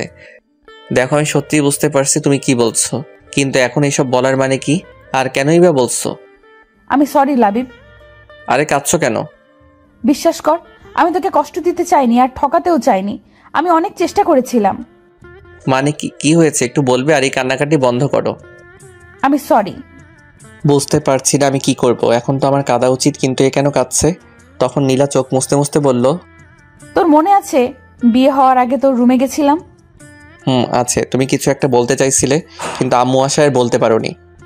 হ্যাঁ, আসলে ওই নিলয়। কি? আমার ওই নিলয়? এখানে আবার নিলয় কোথা থেকে আসলো? নিলয় এখন হসপিটালে আছে। ও খুবই দুঃখজনক, কিন্তু ও হসপিটালে থাকার সাথে আমাকে না মেনে নেওয়ার কি কারণ? কারণ আছে। কি কারণ? আজকে ও শুধু হসপিটালে আমার কারণেই আছে। আমার কারণেই ওর অ্যাক্সিডেন্ট হয়েছে। তোমার কারণে মানে? নিলয় আমাকে এখন ভালোবাসে আর ও চায়নি আমি বিয়ে করি, কিন্তু। এক মিনিট, কিসের ভালোবাসা? নিলয় কে হয় তোমার বিয়ে নিয়ে কথা বলার? ও নিজেই তো বিবাহিত। না, নিলয় বিয়ে করেনি। বিয়ে করেনি মানে? তুমি তো বলেছিলে ও বিয়ে করেছে। আর বিয়ে যদি না করে থাকে তাহলে ওই মেয়েটা কে ছিল? আসলে ব্যাপারটা একটু জটিল। নিলয়ের একটা যমজ ভাই আছে যার নাম নীল। আমিও সেটা জানতাম। কিছুদিন আগে নিলয় জানিয়েছিল, কিন্তু আমি বিশ্বাস করিনি। বিশ্বাস করলে হয়তো আজকে এত কিছু হতো না। কথাটা বলে আবার কান্না শুরু করলো। আমার নীলের যমজ ভাইয়ের কথা শুনে কেমন যেন জট বেঁধে গেল। তখনই আমি বললাম, তার মানে তুমি বলতে চাচ্ছ ওই মেয়েটা নীলের বউ আর নিলয়ের ভাবি? আমি প্রথমে নিলয় আর ওর ভাবিকে একটা রেস্টুরেন্টে দেখেছিলাম। নিলয়ের সাথে অন্য মেয়েকে দেখে আমার মাথায় রাগ উঠে যায়। তাই আমি ওদের সামনে যাই আর জিজ্ঞেস করি যে এই মেয়েটা কে। তখন নিলয় কোনো উত্তর দেয়নি। তখন ওর সাথে থাকা মেয়েটা মানে ভাবি বলেছিল নিলয় নাকি ওর স্বামী। কিছুদিন আগেই ওদের বিয়ে হয়েছে। নিলয়ের বিয়ের কথাটা যেন আমার বিশ্বাস হচ্ছিল না। আমি বারবার নিলয়কে জিজ্ঞেস করার পর কোনো উত্তর দিচ্ছিল না। তাই আমি ধরেই নিয়েছিলাম যে নিলয় আমাকে ঠকিয়ে বিয়ে করে নিয়েছে, যার কারণে আমি ওর সাথে সব যোগাযোগ বন্ধ করে দেই। ও আমার সাথে দেখা করার অনেক চেষ্টা করেছিল। ওর প্রতি এত ঘৃণা সৃষ্টি হয়েছিল যে আমি দেখা করিনি। তাহলে কি করে জানলে ওটা ওর ভাবি ছিল? আর যদি ওর ভাবি ছিল তাহলে তাকে কেন স্বামী ভাবতো? নিশ্চয়ই মেয়েটা জানতো তারা জমজ ছিল। বলছি, কালকে কিছু জিনিস কেনার জন্য শপিং মলে যাই, এখানেই নিলয়ের মুখোমুখি হই, তাই বাধ্য হয়ে ওর কথা আমাকে শুনতেই হয়েছিল। আসলে আসলে নিলয়ের ভাই নীল বাইরে থেকে লেখাপড়া করেছে। ওখানে থাকতেই নাকি ওর ভাইয়ের একটা মেয়ের সাথে রিলেশন হয়। দেশে আসার পরপরই ওদের বিয়ে হয়, কিন্তু বিয়ের কয়েকদিন পর নাকি নীল মারা যায়। আর ওই মেয়ে নীলের মৃত্যুতে মেন্টালি ডিসব্যালেন্স হয়ে পড়ে আর নিলয়কে তার স্বামী ভাবতে শুরু করে দেয়। ডাক্তারের কথা অনুসারে নিলয় নীল হিসেবে অভিনয় করে যাচ্ছে ওর ভাবিকে সুস্থ করতে। ওই দিন আমি নিলয়ের কোনো কথাই বিশ্বাস করিনি, কারণ নিলয় আমাকে কখনো ওর যমজ ভাইয়ের কথা বলেনি। আসার সময় ওকে আমি আমার বিয়ের কথা বলে দিয়েছিলাম আর আমাকে ডিস্টার্ব করতে বারণ করেছি। আর আজকে অন্য একটা নাম্বার থেকে নিলয় আমাকে ফোন দেয়, আমাকে অনেক বোঝানোর চেষ্টা করে, কিন্তু আমি ফোন রেখে দেই। তারপর আমার ফোনে অনেকগুলো ছবি আসে নিলয়ের নাম্বার থেকে। এই দেখ, বলেই নীলা আমার দিকে ফোনটা এগিয়ে দিল। ছবিগুলো দেখে বুঝলাম এগুলো নীলের বিয়ের ছবি। সেখানে নীল আর নিলয় দুজনই আছে। ছবিগুলো দেখে আমি নীলাকে বললাম, যখন জেনেই গেছিলে নিলয় তোমাকে ঠকায়নি, তাহলে আমাকে বিয়ে করলে কেন? না করে দিলেই তো সব শেষ হয়ে যেত। আর তুমি এখন বলছো? আমি কি করব ঠিক বুঝতে পারছিলাম না। তো এত কম সময়ের মধ্যে এত কিছু হয়ে গেল যে আমি তো এটা তোকে জানাতেই তখন তোর রুমে গিয়েছিলাম আর বলে উঠতে পারিনি, আর অন্য কাউকে বলার সাহস পাচ্ছিলাম না। ওয়াও, আমি সরি লাবিব, আমাকে ক্ষমা করে দে। এইটুকু বলেই আবার কাঁদতে লাগলো আর আমি চুপ করে বসে রইলাম। হাসি পাচ্ছে খুব আমার ও আমার ভাগ্যের উপর। কি ভুল করেছিলাম যে আমাকে তার মাসুল দিতে হচ্ছে? হয়তো নীলাকে ভালোবাসাটাই আমার সব থেকে বড় ভুল ছিল। আমার না খুব ভয় করছে, নিলয়ের না কিছু হয়ে যায়। নীলার কথাটা শুনে রাগ উঠে গেল। যদিও সে কেঁদে কেঁদে কথা বলছে, কথা শুনে মনে হচ্ছে সব ওর আর নিলয়েরই হয়েছে, আর আমার সাথে কিছুই হয়নি। আমার জীবনটা শেষ করে দিল এই মেয়েটা, আর এখন বসে বসে অন্যের জন্য কান্না করছে। হঠাৎ করে নীলার ফোনটা বেজে উঠল। তারপর নীলা ফোনটা রিসিভ করলো। আমি যেটুকু বুঝলাম, নিলয় এখন আউট অফ ডেঞ্জার। নীলাকে এখন দেখে মনে হচ্ছে ও অনেকটাই নিশ্চিন্ত। হাসি মুখে চোখের পানি মুছতে মুছতে ওয়াশরুমে চলে গেল, আর আমি নিজের জায়গাতেই বসে রইলাম। আমার মনের ভিতর যে কি ঝড় বইছে তা আমি বলে বোঝাতে পারবো না। কিছুক্ষণ পর নীলা বেরিয়ে এসলো আর জিজ্ঞাসা করলো, লাবিব তুই ঠিক আছিস? কিরকম হাস্যকর একটা প্রশ্ন! আমার সাথে এত কিছু করে এখন বলছে আমি ঠিক আছি কিনা। আমি ঠিক আছি। আমার আবার কি হবে? তাহলে তোকে এমন দেখাচ্ছে কেন? আমি কিছু না বলে দরজার দিকে পা বাড়ালাম। পিছন থেকে নীলা বলে উঠল, কোথায় যাচ্ছিস তুই? আমার খুব ঘুম পাচ্ছে, তাই ঘুমাতে যাচ্ছি। তাহলে ওইদিকে কোথায় যাচ্ছিস? কই ঘুমাবি তুই? আমার রুমে। কেন? কেন আবার? এটা তো তোমার রুম। একটু পর তুমি এটাই বলবে যে তুই আমার সাথে ঘুমাতে পারবি না, তাই আমি নিজে থেকেই চলে যাচ্ছি। তুই এভাবে কথা বলছিস কেন? কেউ যদি জানতে পারে তুই অন্য রুমে ঘুমিয়েছিস, তাহলে সবাই কি ভাববে? যেটা ভাবার সেটাই ভাববে। আর এখানে কে কি ভাবলো তাতে কি আসে যায়? আজ হোক বা কাল হোক, সবাই তো জানতেই পারবে। লাবিব আমি সত্যি অনেক সরি, তোর সাথে যা হয়েছে তা ঠিক হয়নি। বিশ্বাস কর, আমি বুঝতে পারছি তোর ভেতরে কি চলছে। এই মুহূর্তে নীলার এইরকম কথাগুলো শুনতে কষ্ট হচ্ছে, খুব রাগও হচ্ছে ওর উপর। তাই নীলার কোনো কথা না শুনে আবার দরজার দিকে পা বাড়াতেই নীলা পিছন থেকে হাত টেনে ধরল। নীলা আমার হাত ধরতেই এতক্ষণে দমিয়ে রাখা রাগটা বেরিয়ে গেল, তাই ঘুরেই একটা থাপ্পড় মেরে দিলাম। নীলা থাপ্পড়টা সামলিয়ে ওঠার আগেই ওকে দেওয়ালের সাথে চেপে ধরলাম। হঠাৎ করে নীলা আমার এমন রাগ দেখে ভয়ে চুপসে গেল। ভয়ার্ত কণ্ঠে বলল, কি করছিস তুই? তোমার আমাকে কি মনে হয় পুতুল? যখন যা ইচ্ছে তখন আমার সাথে তাই করবা, আর আমি সবকিছু চুপচাপ মেনে নিব? আমি সরি। আর কি বলবো? কিছুই বলার নেই। তাই নীলাকে ছেড়ে দিয়ে বেলকনিতে চলে এলাম। বাইরে অনেক ঠান্ডা বাতাস বইছে, আর কিছুক্ষণ পর বৃষ্টি শুরু হলো। বাতাসের ঝটকায় বৃষ্টির ফোঁটা আমার পুরো শরীরে এসে পড়ছে। অন্য সময় হলে দৌড়ে এতক্ষণে রুমে চলে যেতাম, কিন্তু আজ এখানে দাঁড়িয়ে দাঁড়িয়ে ভিজছি। খুব ভালো লাগছে এখানে দাঁড়িয়ে থাকতে। যতবারই নীলাকে নিজের করে নেওয়ার চেষ্টা করছি ততবারই এমন হয়েছে। আমার সব ভাবনা চিন্তা আশা আকাঙ্ক্ষা বরাবরই ভেঙে গেছে। হঠাৎ খেয়াল হলো নীলা পিছন থেকে ডাকছে, এই লাবিব এইভাবে দাঁড়িয়ে আছিস কেন? ভিজে যাচ্ছিস তো, ভেতরে আয়। কি বললাম শুনতে পাচ্ছিস না? আমি করে দাঁড়াতেই নীলা আমার হাত ধরে রুমের মধ্যে নিয়ে গেল। এতক্ষণে আমার খেয়াল হলো যে আমার মাথা আর সামনের দিকটা বৃষ্টিতে ভিজে একাকার হয়ে গেছে। তখন নীলা বলছে, দেখেছিস কি অবস্থা করেছিস? ভিজে তো একাকার হয়ে গেছিস। আমি এতগুলো ডাক দিলাম, তুই যেন শুনতেই পেলি না। ইস, কি অবস্থা! এখন যদি জ্বর এসে পড়ে তখন কি করবি? তুইও না, দাঁড়া, আমি তোয়ালেটা আনছি। ও তোয়ালে এনে আমার মাথা মুছে দিল। আমি শুধু অবাক হয়ে ওর দিকে তাকিয়ে রইলাম। তারপরও বলল, নে, এবার ওয়াশরুমে গিয়ে জলদি চেঞ্জ করে নে, তা না হলে পরে সমস্যা হবে। তারপর আমি চেঞ্জ করে বাইরে আসতেই নীলা বলল, যা এখন গিয়ে বিছানায় শুয়ে পড়। কিন্তু আমি তা না করে নীলার মুখের দিকে তাকিয়ে বসে রইলাম। এইটুকু সময়ের মধ্যে কি করে স্বাভাবিকভাবে কথা বলছে আমার সাথে। তারপর নীলার ডাকেই বিছানায় আসলাম। বিছানার আশেপাশে খুব সুন্দর করে সাজানো হয়েছে খাটটা। আমি সাথে সাথেই খাট থেকে নেমে পড়লাম। আমাকে এভাবে নামতে দেখে নীলা বলল, কিরে, নেমে পড়লি কেন? ঘুমাবি না? আমার ঘুম নিয়ে আপনাকে চিন্তা করতে হবে না। মানে হঠাৎ করে কি হলো তোর? কিছু না। আর আপনার খাটে আপনি ঘুমান, আমার ঘুম নিয়ে আপনাকে মাথা খাটাতে হবে না। তাহলে তুই কোথায় ঘুমাবি? চিন্তা করবেন না, আমি এখন বাইরে গিয়ে আপনাকে কোনো রকম বিপদে ফেলবো না। এরপর আমি সামনের সোফাতে গিয়ে শুয়ে পড়লাম। নীলাও আমার কথা শুনে চুপ করে দাঁড়িয়ে আছে। কিছুক্ষণ পর নীলা এসে আমাকে নরম সুরে বলল, লাবিব, এই লাবিব, শুনছিস? বলেন, কি বলবেন? তুই কি আমার উপর রেগে আছিস? না। দেখ, আমি তোকে কষ্ট দিতে চাইনি, কিন্তু কি থেকে কি হয়ে গেল। আমার ঘুম পেয়েছে, দয়া করে ঘুমাতে দিন। কথাটা বলেই আমি অন্যদিকে মুখ করে ঘুমিয়ে পড়লাম। সকালে দরজার বাইরে কারো একটা ডাকে ঘুম ভেঙে গেল। চোখ খুলতে দেখলাম আমার শরীরে একটা চাদর দেওয়া। আমি বুঝলাম নীলা দিয়েছে। তখন নীলার দিকে চোখ পড়তে দেখি ও এইমাত্র ঘুম থেকে উঠল। তড়িঘড়ি করে দরজা খুলতে গেল। আমি আবার আমার মতো চোখ বন্ধ করে শুয়ে রইলাম। আর কিছুক্ষণ পর নীলা আমাকে ডাকতে লাগলো।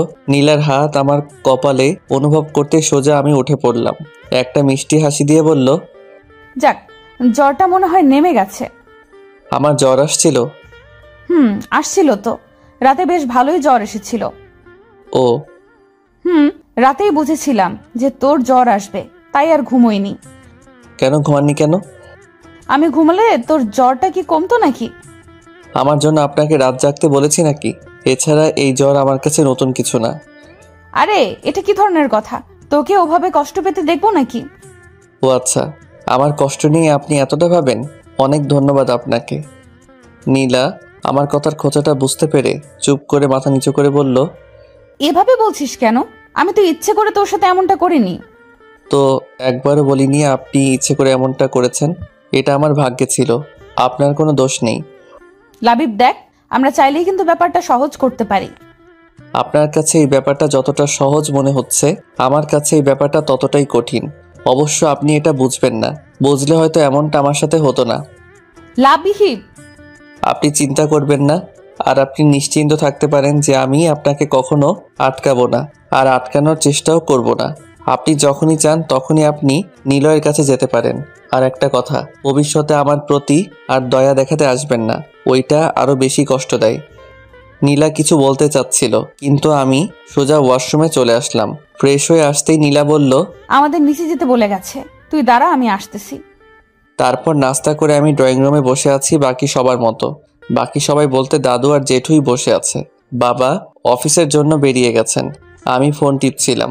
বেশ কিছুক্ষণ পর দুদু আমাকে বলে উঠল, তা দাদু ভাই, কালকে তো তোমার পরীক্ষা ছিল। আসলে কালকে সবকিছু নিয়ে ব্যস্ত থাকার কারণে তোমাকে জিজ্ঞেস করতেই পারিনি। তা কেমন হয়েছে পরীক্ষা? ভালোই। দাদু ভাইয়ের মনটা খারাপ নাকি? কেমন জানি মন মরা লাগছে, আর কথাও ঠিকভাবে বলছো না। না দাদু, তেমন কিছু না। আসলে কাল রাতে ঘুম হয়নি তাই। দাদু কথাটা শুনেই কাশতে লাগলো। জেঠুও খবরের কাগজটা পড়ার জন্য বড় করে ধরলেন মুখের উপর। রুমা আন্টি মানে কাজের লোক চা দিতে এসেছিল। আমার কথাটা শুনে ফিক করে হাসি দিয়ে চলে গেল। আমি হঠাৎ করে সবার এমন আচরণের কোনো হেতু খুঁজে পেলাম না। তখন চায়ের কাপটা হাতে নিয়ে একটা চুমুক দিয়েছি। আবার রুমে আন্টি এসে আমাকে বলল যে নীলা নাকি আমাকে ডাকতেছে রুমের মধ্যে। আজব, এই মহিলা খালি হাসে কেন? আমি যাচ্ছি। এবার সোজা উপরে রুমে চলে এলাম। এসে দেখি নীলা ড্রেসিং টেবিলের সামনে বসে চুল আঁচড়াচ্ছিল। তখন আমি কাছে গিয়ে বললাম, আপনি নাকি ডাকছিলেন? আসলে আমি একটু বের হব। সেটা আমাকে এভাবে ডেকে বলার কি আছে? আপনার ইয়ে হয়েছে, আপনি যাবেন না। আসলে তোকেও আমার সাথে যেতে হবে। আমায় কেন যেতে হবে? আমি তো এখন হুট করেই বাড়ির বাইরে বের হতে পারি না, তুই সাথে গেলে ভালো হতো। কিন্তু যাবেন কোথায়? হসপিটালে। আসলে হয়েছে, আমি বুঝতে পেরেছি, আর বলতে হবে না। তারপর আমি রেডি হয়ে নীলার দেওয়া ঠিকানা অনুযায়ী হসপিটালে গেলাম। কিন্তু এখানে আসার পরই নীলা আমাকে অবাক করে দিয়ে আমি গাড়ি থেকে নামার আগে সে দৌড়ে হাসপাতালের ভিতরে চলে গেল। মনে হচ্ছে আমার কথা ভুলেই গেছে। নীলা চলে যাবার পর আমি গাড়িতেই বসে রইলাম। ভেবেছিলাম ওর সাথে ভিতরে যাব, কিন্তু আমার সাথে যে এমন ব্যবহার করবে ভাবতেও পারিনি। যাকগে, আমারও ওখানে যাওয়ার কোনো শখ নেই। বেশ খানিকটা সময় গাড়িতে বসে থাকার পর খুব বোর লাগছে, তাই একটু বাইরে বের হয়ে আশপাশটা দেখছিলাম। তখন দেখি নীলা বেরিয়ে আসছে। এতদিন পর দেখা, অথচ এত তাড়াতাড়ি বেরিয়ে এলো। পরক্ষণেই দেখি নীলা তার চোখ মুছতে মুছতে এদিকে আসছে, মনে হচ্ছে কান্না করতেছে। নীলা সোজা এসে গাড়িতে ঢুকে পড়ল, তাই আমিও গাড়িতে এসে বসলাম। উঠেই দেখি নীলার কান্না বেড়ে গেছে। কিছুক্ষণ বসে বসে ওর কান্না দেখার পর জিজ্ঞেস করলাম, এভাবে কাঁদছেন কেন? নিলয় ভাইয়া কি ঠিক নেই? না, ও একদম ঠিক আছে। ডাক্তার বলেছে অল্প কিছুদিন পর বাড়িও যেতে পারবে। এটা তো একটা ভালো খবর, তাহলে কাঁদছেন কেন? আমি এত করে রিকোয়েস্ট করলাম, তবুও নিলয়ের সাথে আমাকে দেখা করতে দিল না। ওই মেয়েটা, মানে ওর ভাবি, ও আমাকে ভেতরে ঢুকতে দিলই না। কত করে বললাম, তবুও। ওই মেয়েটা ওর পাশে বসে আছে আর বলেছে ওর স্বামীকে নাকি ও একাই দেখে রাখতে পারবে। আমাকে ওখান থেকে তাড়িয়ে দিল। তারপর নিলয়ের বাবাও বলল চলে যেতে। উনি নাকি চান না হসপিটালে কোনো ঝামেলা করতে। আমি কি ওখানে ঝামেলা করতে গিয়েছিলাম নাকি? আমাকে একবার নিলয়ের সাথে দেখা করতে দিলেই তো আমি চলে আসতাম। নীলা আর কিছু বলল না। আমি গাড়ি নিয়ে সোজা হসপিটাল ত্যাগ করলাম। নীলা কিছুক্ষণ নিজের মতো কেঁদে জানালায় হেলান দিয়ে বসে আছে। আমিও গাড়ি চালাচ্ছি, কেউ আর কোনো কথা বলিনি। আজকে নীলার কান্না থামানোর কোনো চেষ্টাই আমি করিনি। জানি না কেন, হয়তো এখন ওর কষ্টে আমার আর কষ্ট হয় না। অতঃপর বাড়িতে এসে পড়লাম। দেখি নীলা জানালাতে হেলান দিয়ে ঘুমিয়ে পড়েছে, কিন্তু ওকে ডাক দিতে গিয়েও ডাক দিতে পারলাম না। ওর ঘুমন্ত চেহারায় কেমন অদ্ভুত একটা মায়া আছে।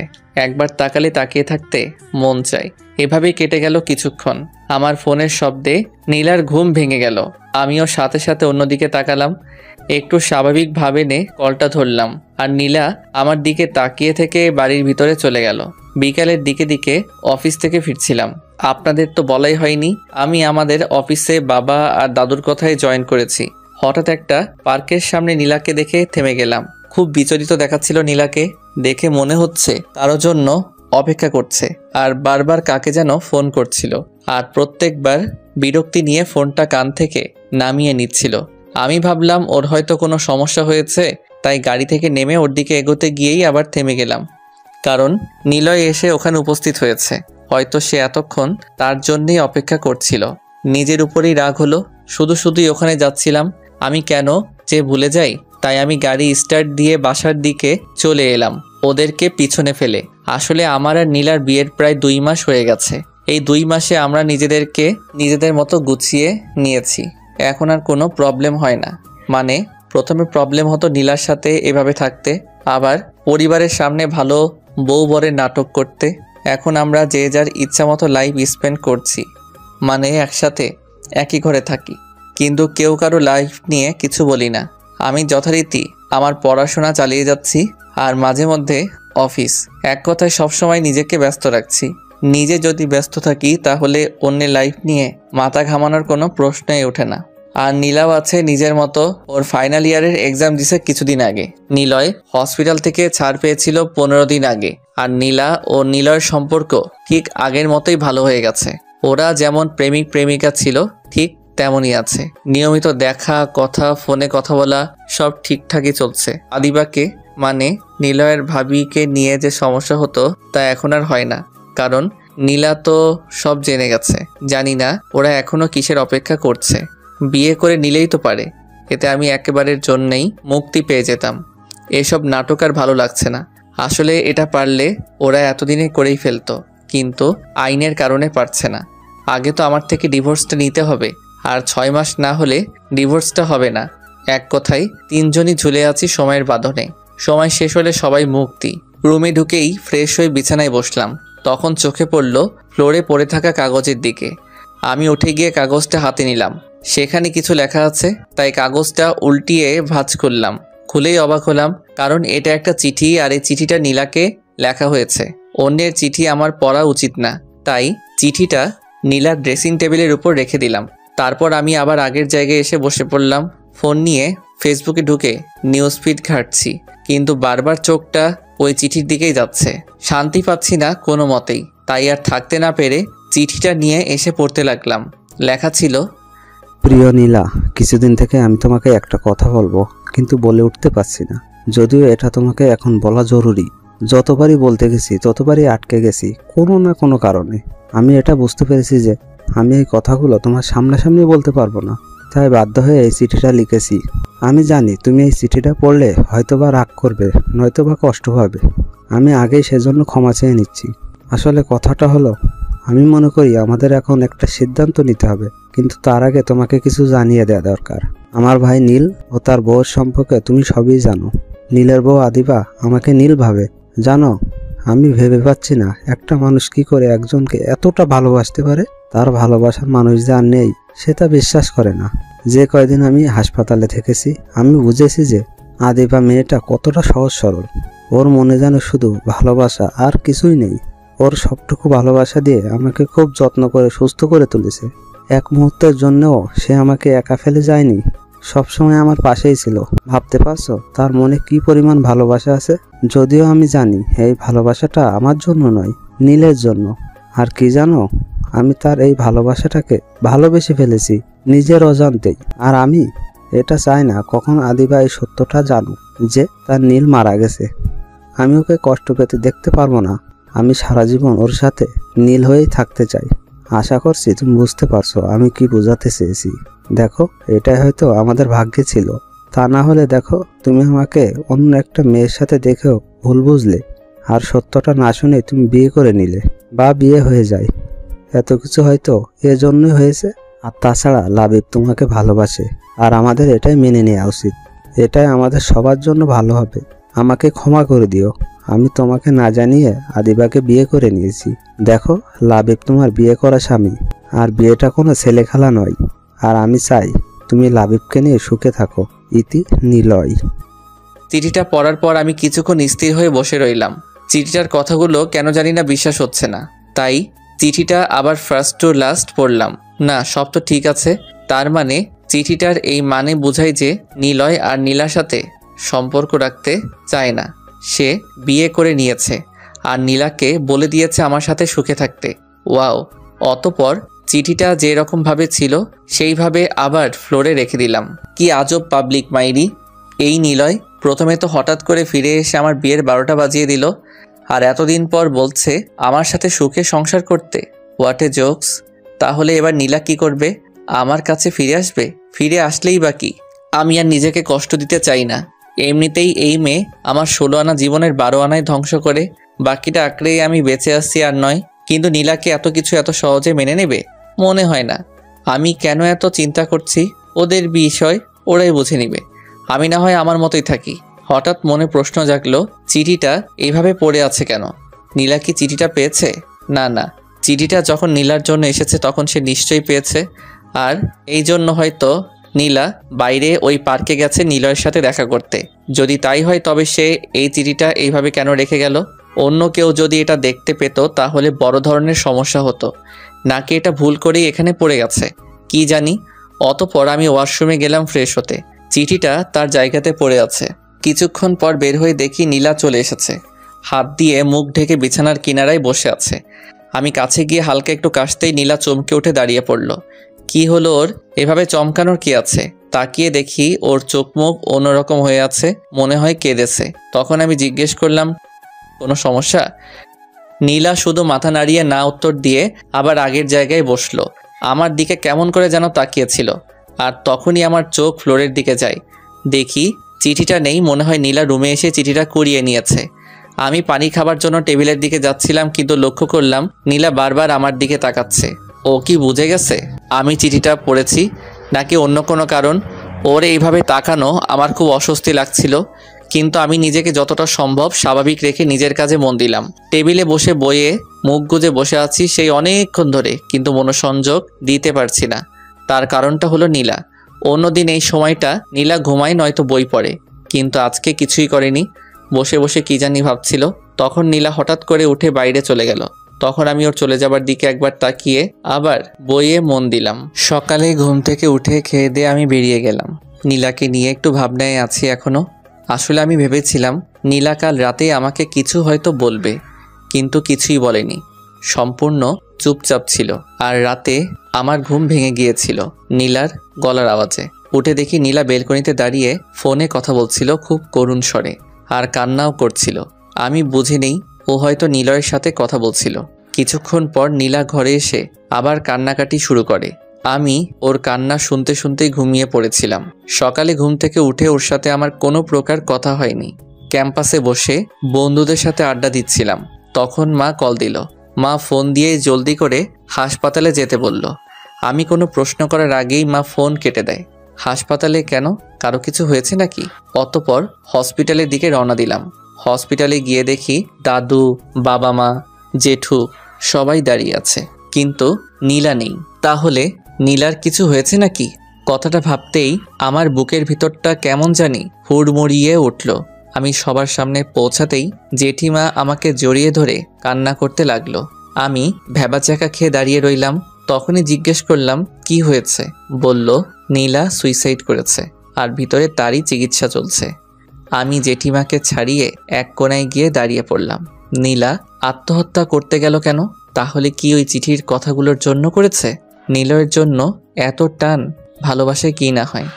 আশেপাশে তাকিয়ে দেখলাম বাসার সবাই চিন্তিত, সবাই গম্ভীরভাবে ওটি রুমের দিকে তাকিয়ে আছে। আমার নীলার জন্য চিন্তা হচ্ছে কিনা তা জানি না, তবে ভিতরে ভীষণ অস্থিরতা অনুভব করছি। শ্বাস যেন বন্ধ হয়ে আসছে। নীলা যে এমন একটা সিদ্ধান্ত নিবে তা আমি বুঝতে পারিনি। কিছুক্ষণ পর ডাক্তার বেরিয়ে আসতেই দাদু এগিয়ে গেল আর জিজ্ঞেস করলো যে নীলা কেমন আছে। ডাক্তার হেসে উত্তর দিল যে নীলা একদম ঠিক আছে। এটা শুনে সবার মাঝে যেন আনন্দের স্রোত বয়ে গেল। তখন জেঠিমা এগিয়ে গিয়ে ডাক্তারকে বলল, আমি আমার মেয়ের সাথে দেখা করব। নিশ্চয় দেখা করবেন।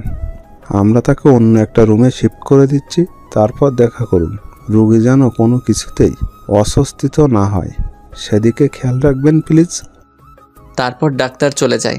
তারপর নীলাকে অন্য একটা কেবিনে নিয়ে যাওয়া হলো। তখন সবাই ওর সাথে দেখা করার জন্য চলে যায়, কিন্তু আমি যাইনি, বাইরে দাঁড়িয়ে আছি। আমি গিয়েই বা কি করব, আর কি বলবো? মনে হয় না এখানে আমার কিছু বলার অধিকার আছে। নীলা এখন সুস্থ আছে, এটাই অনেক। তখন মা এসে বলল, কি রে, তুই যাবি না নীলার সাথে দেখা করতে? হ্যাঁ যাব তো, সবাই আসুক, দেখা করে তারপর যাচ্ছি। সবাই তো দেখা করেছে ওর সাথে, তুই ওর কাছে যা, ওর ভালো লাগবে। ও আচ্ছা। তবে নীলা এমন কাজ কেন করলো বলতো? সেটা আমি কি করে বলবো? নীলাই ভালো জানে, ওকে জিজ্ঞেস করো। আরে না, ডাক্তার ওকে এখন কিছু জিজ্ঞেস করতে না করেছে।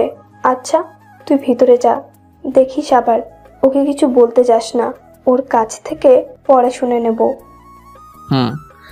বলেই নীলার কেবিনের ভিতরে গেলাম। দেখি জেঠিমা নীলার পাশে বসে আছে। আমাকে দেখেই জেঠিমা নীলাকে আসছি বলে বেরিয়ে গেলেন। আমি তখন এগিয়ে গিয়ে নীলার পাশে একটা চেয়ার পেতে বসলাম। নীলা আমার দিকে একবার তাকিয়ে তারপর উপরের দিকে তাকিয়ে রইল। কিছুক্ষণ বসে থাকার পর আমি বললাম, এমন একটা কাজ কেন করলে? সে কোনো উত্তর না দিয়ে উপরের দিকে তাকিয়ে আছে। আমি বললাম, আমি কিন্তু চিঠিটা পড়েছি। কথাটা শুনেই নীলা আমার দিকে অবাক হয়ে তাকালো। তখন আমি বললাম, জানি অন্যের চিঠিটা পড়া ঠিক না, রুমে এসেই দেখি নিচে চিঠিটা পড়েছিল, তাই পড়ে ফেলেছি, তার জন্য আমি সরি। নীলা আমাকে কিছু না বলে অন্যদিকে মুখ ঘুরিয়ে নিল। একটু পরে বুঝতে পারলাম ও নীরবে কাঁদছে। কি হলো, কাঁদছেন কেন? নীলয়ের জন্য? নীলা চুপ করে কান্না করে যাচ্ছে। আপনি মরে গেলেই বুঝি সব ঠিক হয়ে যেত? তারপর নীলা অশ্রু ভেজা চোখে আমার দিকে তাকালো। একবারও বাসার কারো কথা ভাবলেন না? জেঠিমার অবস্থা তো একেবারেই শোচনীয় হয়ে গিয়েছিল, আর বাসার সবাই খুব ভেঙে পড়েছিল। শত হলেও আপনি বাড়ির একমাত্র মেয়ে, বলতে গেলে সবার চোখের মণি। সবার তো কষ্ট হবে, তাই না? আর তুই? আমার আবার কি হবে? বাসার সবার মতো আমারও একটু চিন্তা হচ্ছিল আর কি। ও এরপর দুজনেই চুপ করে আছি। কিছুক্ষণ এভাবে চলার পর আমি বললাম, আচ্ছা আমি আসি তাহলে, আপনি রেস্ট নিন। নীলার কোনো উত্তরের অপেক্ষা না করে সেখান থেকে বেরিয়ে এলাম। লাবিব দাঁড়া, তোকে একটা কথা বলার ছিল।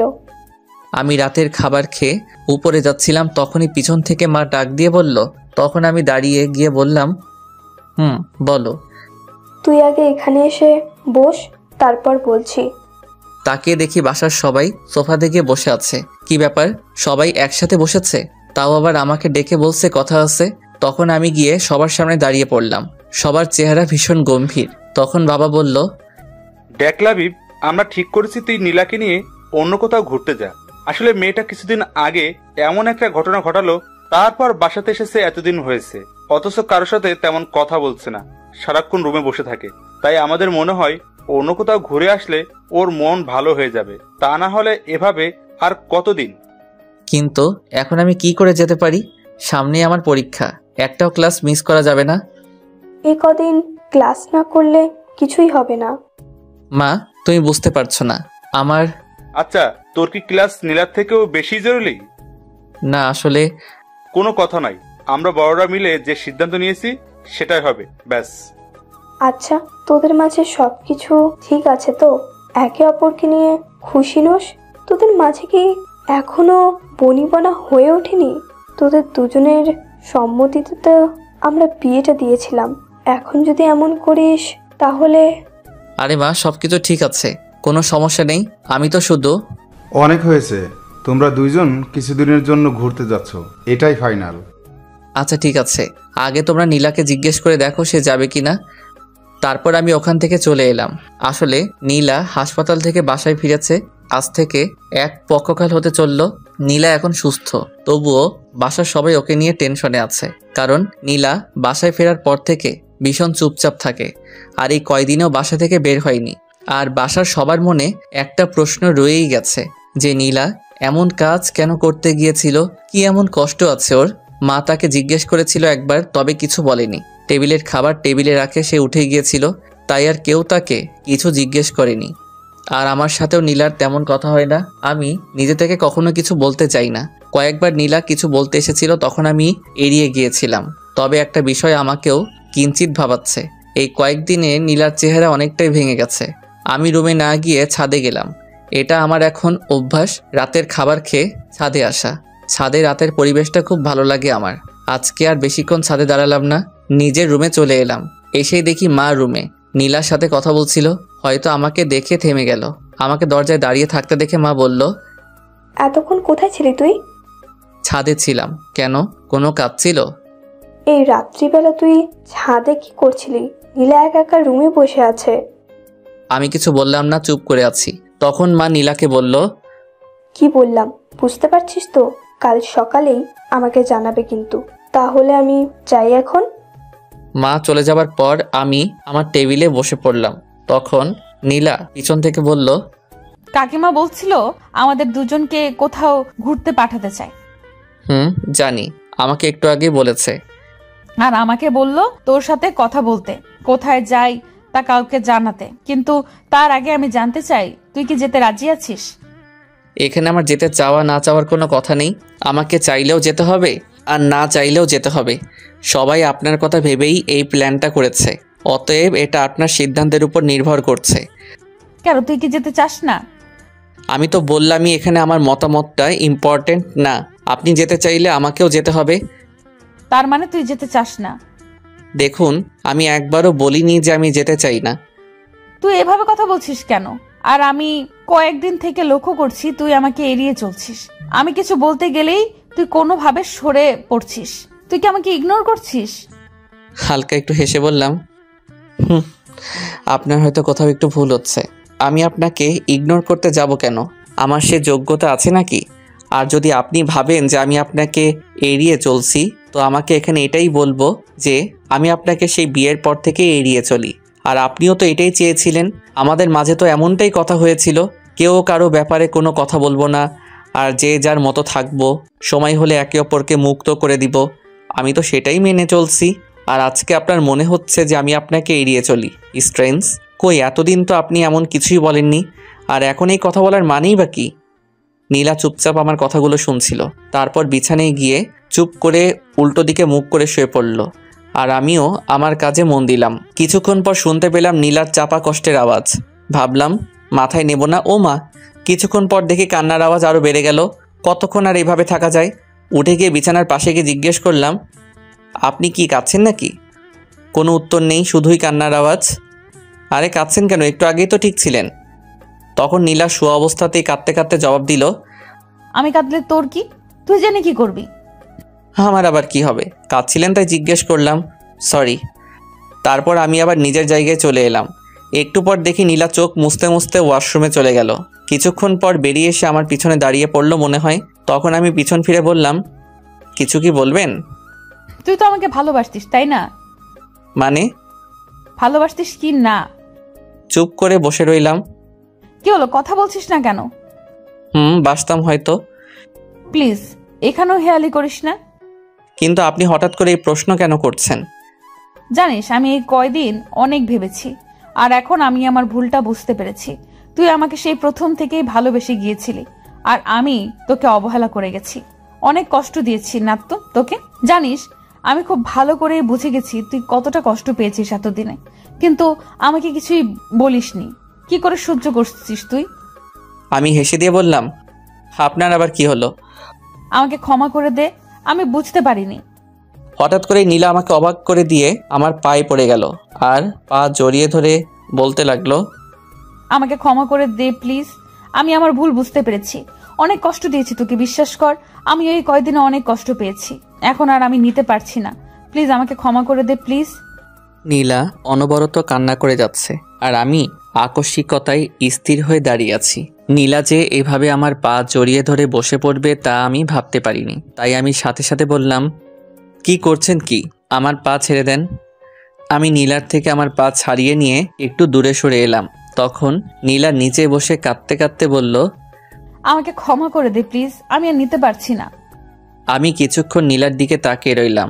নীলা ফ্লোরে বসে নিচের দিকে তাকিয়ে কান্না করেই যাচ্ছে। তখন আমি ওর কাছে গিয়ে ওকে দাঁড় করিয়ে জিজ্ঞেস করলাম, এসব কেন করছেন আপনি? ভালোবাসি। কি? কখন থেকে? যখন থেকে বুঝতে পেরেছি। আচ্ছা। তখন আমি হাসি মুখে মুচকি হেসে ওর থুতনিতে ধরে মুখটা তুলে জিজ্ঞেস করলাম, তো কতটা ভালোবাসো? আমার এমন ভাব দেখে সাথে সাথেই আমাকে জড়িয়ে ধরে কাঁদতে কাঁদতে বলল, খুব খুব খুব ভালোবাসি, সারা জীবন তোকেই ভালোবাসবো। নীলা আমাকে এভাবেই জড়িয়ে ধরে দাঁড়িয়ে রইল। তখন আমি ওকে হঠাৎ করে একটা ধাক্কা দিয়ে বললাম, নাটক না নাকট, আমাকে ভালোবাসো? আমি আর নিজেকে কষ্ট দিতে ভুলটি করছি না। অনেক কষ্ট পেয়েছি তোমাকে ভালোবেসে, কিন্তু এখন আর পারবো না। ভালোবাসা কোনো খেলার জিনিস না যে যেভাবে ইচ্ছা সেইভাবেই খেলতে পারবে। নীলা খুবই অবাক হয়ে আমার দিকে তাকিয়ে রইল আর বলল, বিশ্বাস কর, আমি তোকে সত্যি অনেক ভালোবাসি। প্লিজ বসার চেষ্টা কর। একটা হাসি দিয়ে বললাম, আমি খুব ভালো করে বুঝতে পেরেছি আমি তোমার কাছে একটা সেকেন্ড অপশন হিসেবে ছিলাম। যখন তুমি নিলয়কে ভুল বুঝলে তখন আমার কাছে এসেছিলে, তারপর আমাকে আবার ছুঁড়ে ফেলে দিয়ে নিলয়ের কাছে চলে গেলে, আর এখন যখন নিলয় তোমাকে ছেড়ে চলে গেল তখন আমি তোমার একমাত্র অপশন হয়ে গেলাম। তাই আমার কাছে ফিরে আসতে চাইছো। এসব ভালোবাসা টালোবাসা কিছুই না, স্বার্থপরতা। কথাগুলো বলা শেষ করেই আমি রুম থেকে বেরিয়ে এলাম। নীলার দিকে একবারও তাকাইনি। সেই কখন থেকে ছাদে বসে আছি, তারপরও শান্তি পাচ্ছি না। এখনো মনের ভিতর নীলার কথাগুলো ঘুরপাক খাচ্ছে, আর সবকিছু শেষে একটা কথাই আসছে, নীলা কি সত্যি আমাকে ভালোবাসে নাকি ওটা ওর? লাবিব। ভাবনায় ছেদ পড়ল। পিছন থেকে কারো ডাকেই গলা শুনে বুঝে গেলাম নীলা। পিছন না ফিরেই বললাম, আপনি এখানে কি করছেন?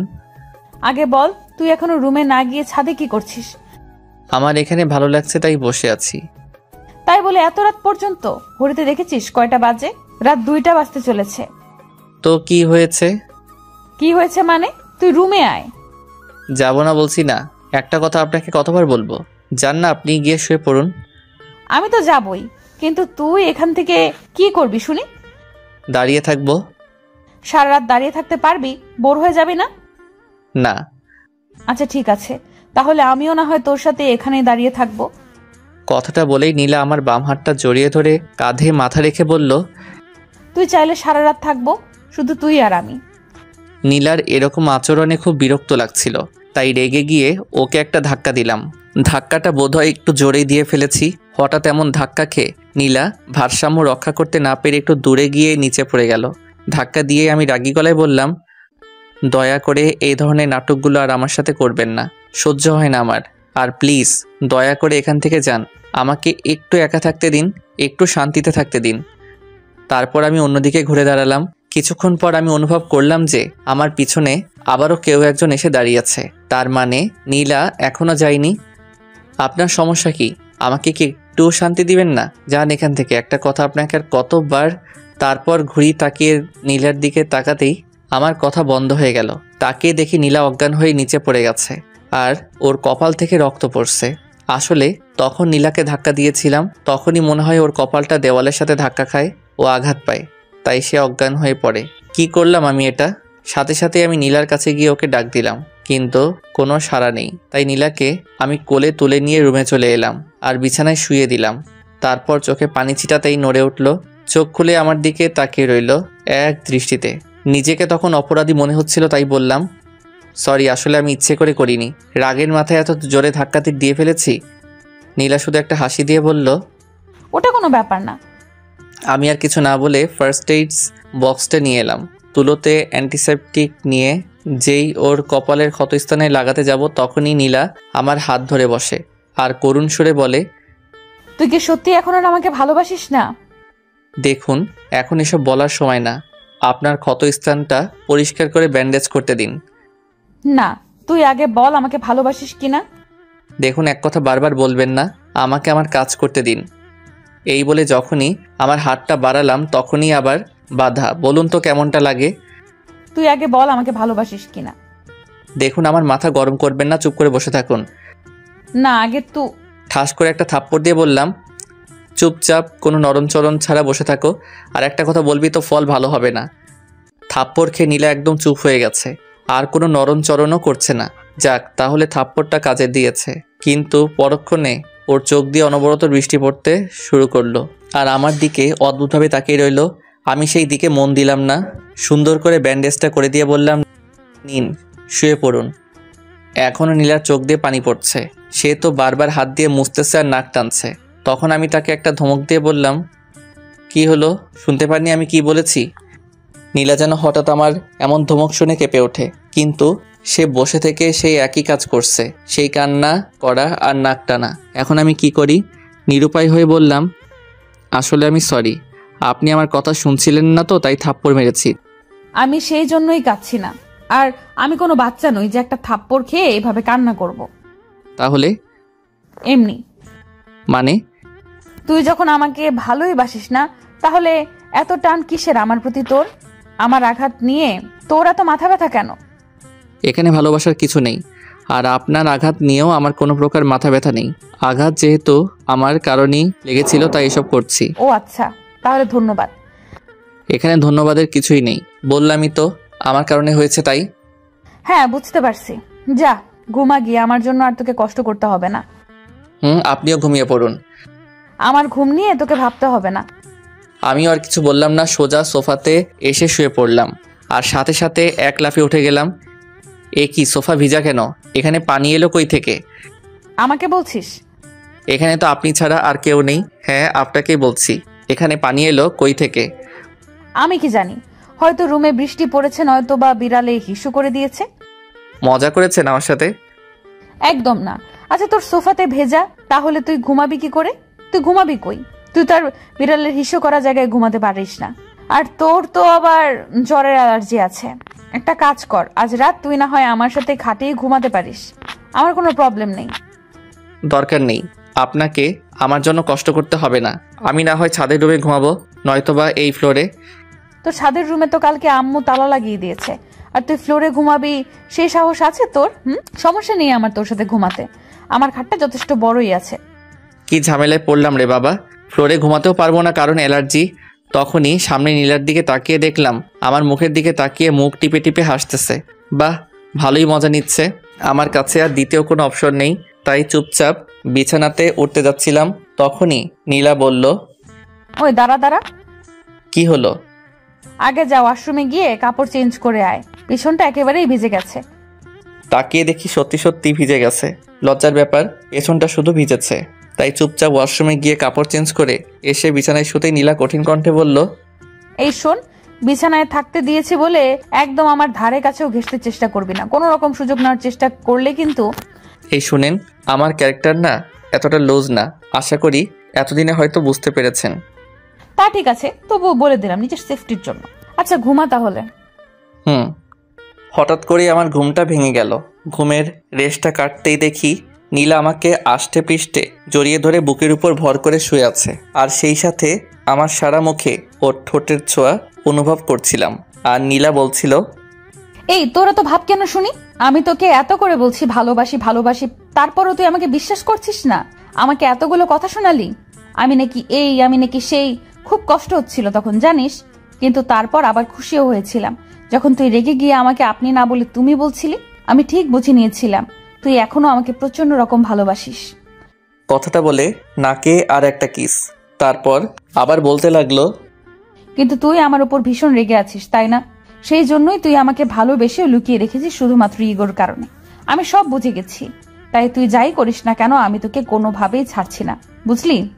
তারপর বুকের উপর থেকে নেমে গিয়ে নীলা পাশ থেকে জড়িয়ে ধরে বলল, আগে তো ভালোবাসি ভালোবাসি করে আমার পেছনে খুব ঘুরতি, আমি না হয় তখন বুঝতে পারিনি, তাই বলে তুইও বুঝবি না যে আমি কতটা ভালোবাসি? আমি শুধু চোখ বন্ধ করে সবকিছু শুনছি আর মনে মনে হাসছি। তখন নীলা আবার বলল, চিন্তা করিস না, আমিও খুব ভালো করে জানি কি করতে হবে।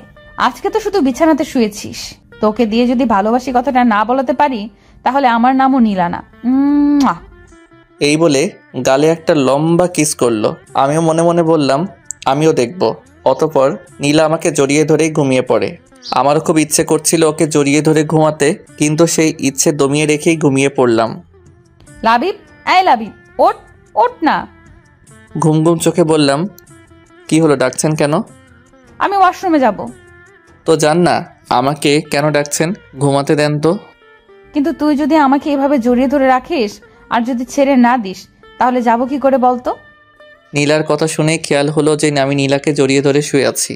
সাথে সাথেই ওকে ছেড়ে দিয়ে প্রায় লাফিয়ে পিছিয়ে গেলাম, আর এতটাই পিছিয়ে গেছি যে ধূপ করে খাট থেকে নিচে পড়ে গেলাম। আমি নিচে পড়ে যেতেই সাথে সাথে নীলা আমার দিকে এগিয়ে এলো, আর আমাকে নিচে পড়ে যেতে দেখে সেই হৃদয়কারা মাতাল করা হাসিটা দিল। কতদিন এই হাসিটা শুনিনি। খাটের কিনারায় বসে নীলা হেসেই চলেছে। প্রথম হাসিটা ভালো লাগছিল, কিন্তু যখন নন স্টপ এসেই যাচ্ছে তখন গিয়ে আমার ইজ্জতে লাগলো। আমি উঠে দাঁড়িয়ে বললাম, এইভাবে হাসার কি আছে, এটা জাস্ট একটা অ্যাক্সিডেন্ট ছিল। অ্যাক্সিডেন্ট? দেখুন, একদম হাসবেন না বলে দিলাম। কিন্তু নীলার এই হাসিটা থামছেই না। বিরক্ত লাগছে এখন হাসিটা। ধুর, এই বলে নিচে আসছিলাম, তখন নীলা আমাকে পিছন থেকে এই শোনো বলে খাট থেকে উঠে নামতে যাচ্ছিল। তখনই ওর ওড়নার সাথে পা পেঁচিয়ে পড়ে যাচ্ছিল। তার আগে আমি ধরে ফেলি ওকে। নীলা ভয় পেয়ে চোখ বন্ধ করে একটা চিৎকার দিল। তখন বুঝতে পারে ও নিচে পড়ে যায়নি। তখন এক এক করে চোখ খুলে। কেন জানি না নীলার ভয় মিশ্রিত মুখটা খুব মায়াবী লাগছিল। আমি অপলক ওর দিকে তাকিয়ে রইলাম। শিলাও আমার দিকে তাকিয়ে আছে। পরক্ষণে কিছু একটা শব্দে আমার হুঁশ ফেরে। সাথে সাথে আমি নীলাকে নিচে নামিয়ে দিলাম। নীলাও মনে হয় লজ্জা পেয়েছে এমন ঘটনাতে, তাই মাথা নিচু করে সোজা ওয়াশরুমে ছুটে যায়। আমি ওর এভাবে চলে যাওয়া দেখে একটা মুচকি হাসি দিয়ে আবার বিছানাতে শুয়ে ঘুমিয়ে পড়লাম। হঠাৎ করে চোখের মধ্যে পানি ছিটে পড়তেই আবারও ঘুমটা ভেঙে যায়, আর চোখ খুলে সামনে তাকাতেই আমার চক্ষু চড়ক গাছ। নীলা এখন আমার সামনে ভেজা চুলে শুধু শরীরে একটা তোয়ালে পেঁচিয়ে পিছন ফিরে দাঁড়িয়ে আছে। হঠাৎ এমন দৃশ্য দেখে আমি ভ্যাবাচ্যাকা খেয়ে গেলাম, কিন্তু তারপর মুগ্ধ চোখে নীলার দিকে তাকিয়ে রইলাম। নীলা তোয়ালে খুলে শাড়ি পরতেছে। নীলা এখনো দেখেনি যে আমার ঘুমটা ভেঙে গেছে ও আমি উঠে পড়েছি। নীলার শাড়ি পরা প্রায় শেষ। কাঁধের একপাশে শাড়ির আঁচল ফেলে দিয়ে পিছনে ঘুরতেই আমাকে দেখে চমকে উঠে বলল, তুই কখন উঠলি? হঠাৎ করে নীলার এভাবে ঘুরে দাঁড়ানোতে আমি কিছুটা ভয় পেয়ে গেলাম। গলা দিয়ে কথা বের হচ্ছে না। কোনো রকমে বলতে গেলাম, তাও তালগোল পাকিয়ে গেল। কখন উঠলাম? এই তো এইমাত্র। হ্যাঁ, এখনই উঠেছি। আমি কথাটা বলে আর ওখানে বসে থাকলাম না, সোজা ওয়াশরুমে ঢুকে গেলাম। কারণ নীলার সামনে বেশিক্ষণ থাকলে ধরা পড়ে যেতে পারি। আসার সময় দেখতে পেলাম নীলা আমার এরকম অদ্ভুত আচরণে অবাক হয়ে তাকিয়েছিল। ওয়াশরুম থেকে ফ্রেশ হয়ে বের হতেই আরেক দফা চমকাতে হলো, কারণ দেখি নীলা দাঁড়িয়ে। কোনো কিছু বুঝে ওঠার আগেই নীলা বলল, কাকিমা ডেকে গিয়েছিল নিচে যেতে, জলদি চল। ও আচ্ছা, চলেন তাহলে। তারপর দুজনে একসাথে নিচে এলাম। খাবার টেবিলে বসতেই মা নীলাকে জিজ্ঞেস করলো, এই নীলা, তোর কপালে কি হয়েছে রে? কাম সারছে। যদি জানতে পারে এটা আমার কাজ তাহলে তো। নীলা চুপ করে আছে, কি বলবে হয়তো তাই ভাবছে। বিপত্তি হলো নীলা আমার দিকে তাকিয়ে আছে এখন। তা দেখে মা বলল, কি রে লাবিব, ওর কপালে কি হয়েছে? আমার গলাটা শুকিয়ে গেল, এখন আমি কি বলি? আর এই নীলাও আমার দিকে তাকিয়ে আছে, এই নাকি সে আমাকে ভালোবাসে। কিছু একটা বলে দিলেই তো হতো। আর কিছু ভেবে না পেয়ে আমতামতা করে আম্মুকে বললাম, আসলে আম্মু কালকে রাতে মানে। কি রে, এমন করছিস কেন? ভালো করে বল। না, কিছু করার নেই আর। তাই যখনই বলতে গেলাম সত্য কথাটা, তার আগেই নীলা বলে উঠল, আসলে কাকিমা কাল রাতে আলমারি খুলতে গিয়ে দরজায় বাইরে লেগে গেছে। তাই একটু সাবধানে খুলতে পারতি তো, এত তাড়াহুড়ো করিস কেন? দেখলি তো কি হলো। অতঃপর মা সবাইকে খাবার দিয়ে দিল। হাফ ছেড়ে শান্তিতে খাচ্ছিলাম, তখন আবার জেঠিমা বলে উঠল, কি রে নীলা, তোরা কি ঠিক করলি কোথায় ঘুরতে যাবি? নীলা বিন্দুমাত্র না ভেবে সোজা সাপটা উত্তর দিল, না আম্মু, আমরা কোথাও যাব না এখন। সে কি রে, কাল রাতেই তো বললি তুই কোথাও ঘুরতে যাবি আর সকালে আমাদের জানাবি। তার মানে লাবিব তোকে কিছু বলেছে? এই লাবিব, তুই ওকে কি কিছু বলেছিস? আমি কিছু বলার আগেই নীলা বলল, না না কাকিমা, ওর আর কি বলবে, আমি যাব না এখন। কেন ভালো লাগে না? সারাদিন কি শুধু ঘরে বসে থাকতেই ভালো লাগে? না আসলে মানে। নীলা যেন এরপরে আর কিছুই বলতে পারছিল না। ওই সময় নীলার মুখটা দেখে আমারই কেমন যেন লাগলো। তাই আমি বললাম, মা আমরা যাচ্ছি। আচ্ছা। আমার কথা শুনে নীলা আমার দিকে অবাক হয়ে তাকিয়ে থাকলো। তারপর খেয়ে নীলা উপরে চলে গেল।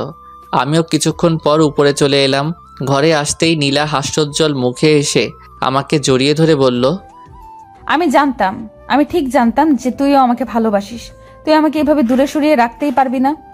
তারপর ছেড়ে দিয়ে গালে একটা কিস করে আবার জড়িয়ে ধরে বলল, I love you so much. আমি তখন নীলাকে ঠেলে দূরে সরিয়ে দিয়ে বললাম, আপনি ভুল ভাবছেন, আমি আপনাকে ভালোবাসি না, আর কখনো বাসবো না। নীলার মুখটা নিমিষেই কালো হয়ে গেল আর বলল, ভালো না বাসলে তুই আমার সাথে ঘুরতে যেতে রাজি হলি কেন? তারপর নীলা একটা হাসি দিয়ে বলল, তুই আমার সাথে মজা করছিস না, আমাকে ভয় পাওয়ানোর চেষ্টা করছিস তাই না? দেখ এরকম মজা একদম ভালো না, আমার কষ্ট হয় না বুঝি? কথাটা বলে আবারও হাসি মুখে আমাকে জড়িয়ে ধরে বলল, বাট আই লাভ ইউ। আর হ্যাঁ, ভবিষ্যতে এরকম মজা আর আমার সাথে করবি না। এক মুহূর্তের জন্য তো আমার শ্বাসই বন্ধ হয়ে গেছিল। নীলার এরকম আচরণে বেশ অবাক হলাম আমি।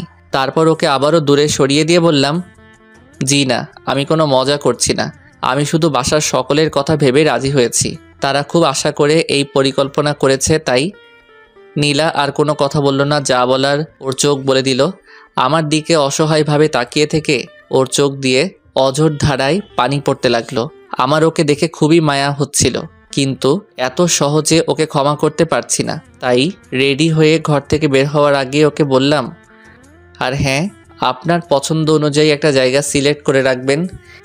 এই বলে আমি ভার্সিটির দিকে রওনা দিলাম। নীলা শুধু নিচের দিকে তাকিয়ে দাঁড়িয়ে দাঁড়িয়ে কাঁদছিল।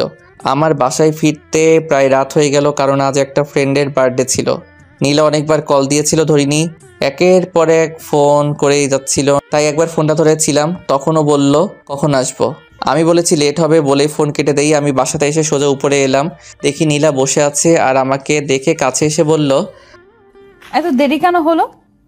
আপনাকে তো আমি কারণ বলেছিলাম ফোনে, তাহলে এই প্রশ্ন করার মানে কি? ও সরি, তুই ফ্রেশ হয়ে নে, আমি তোর জন্য খাবার আনছি।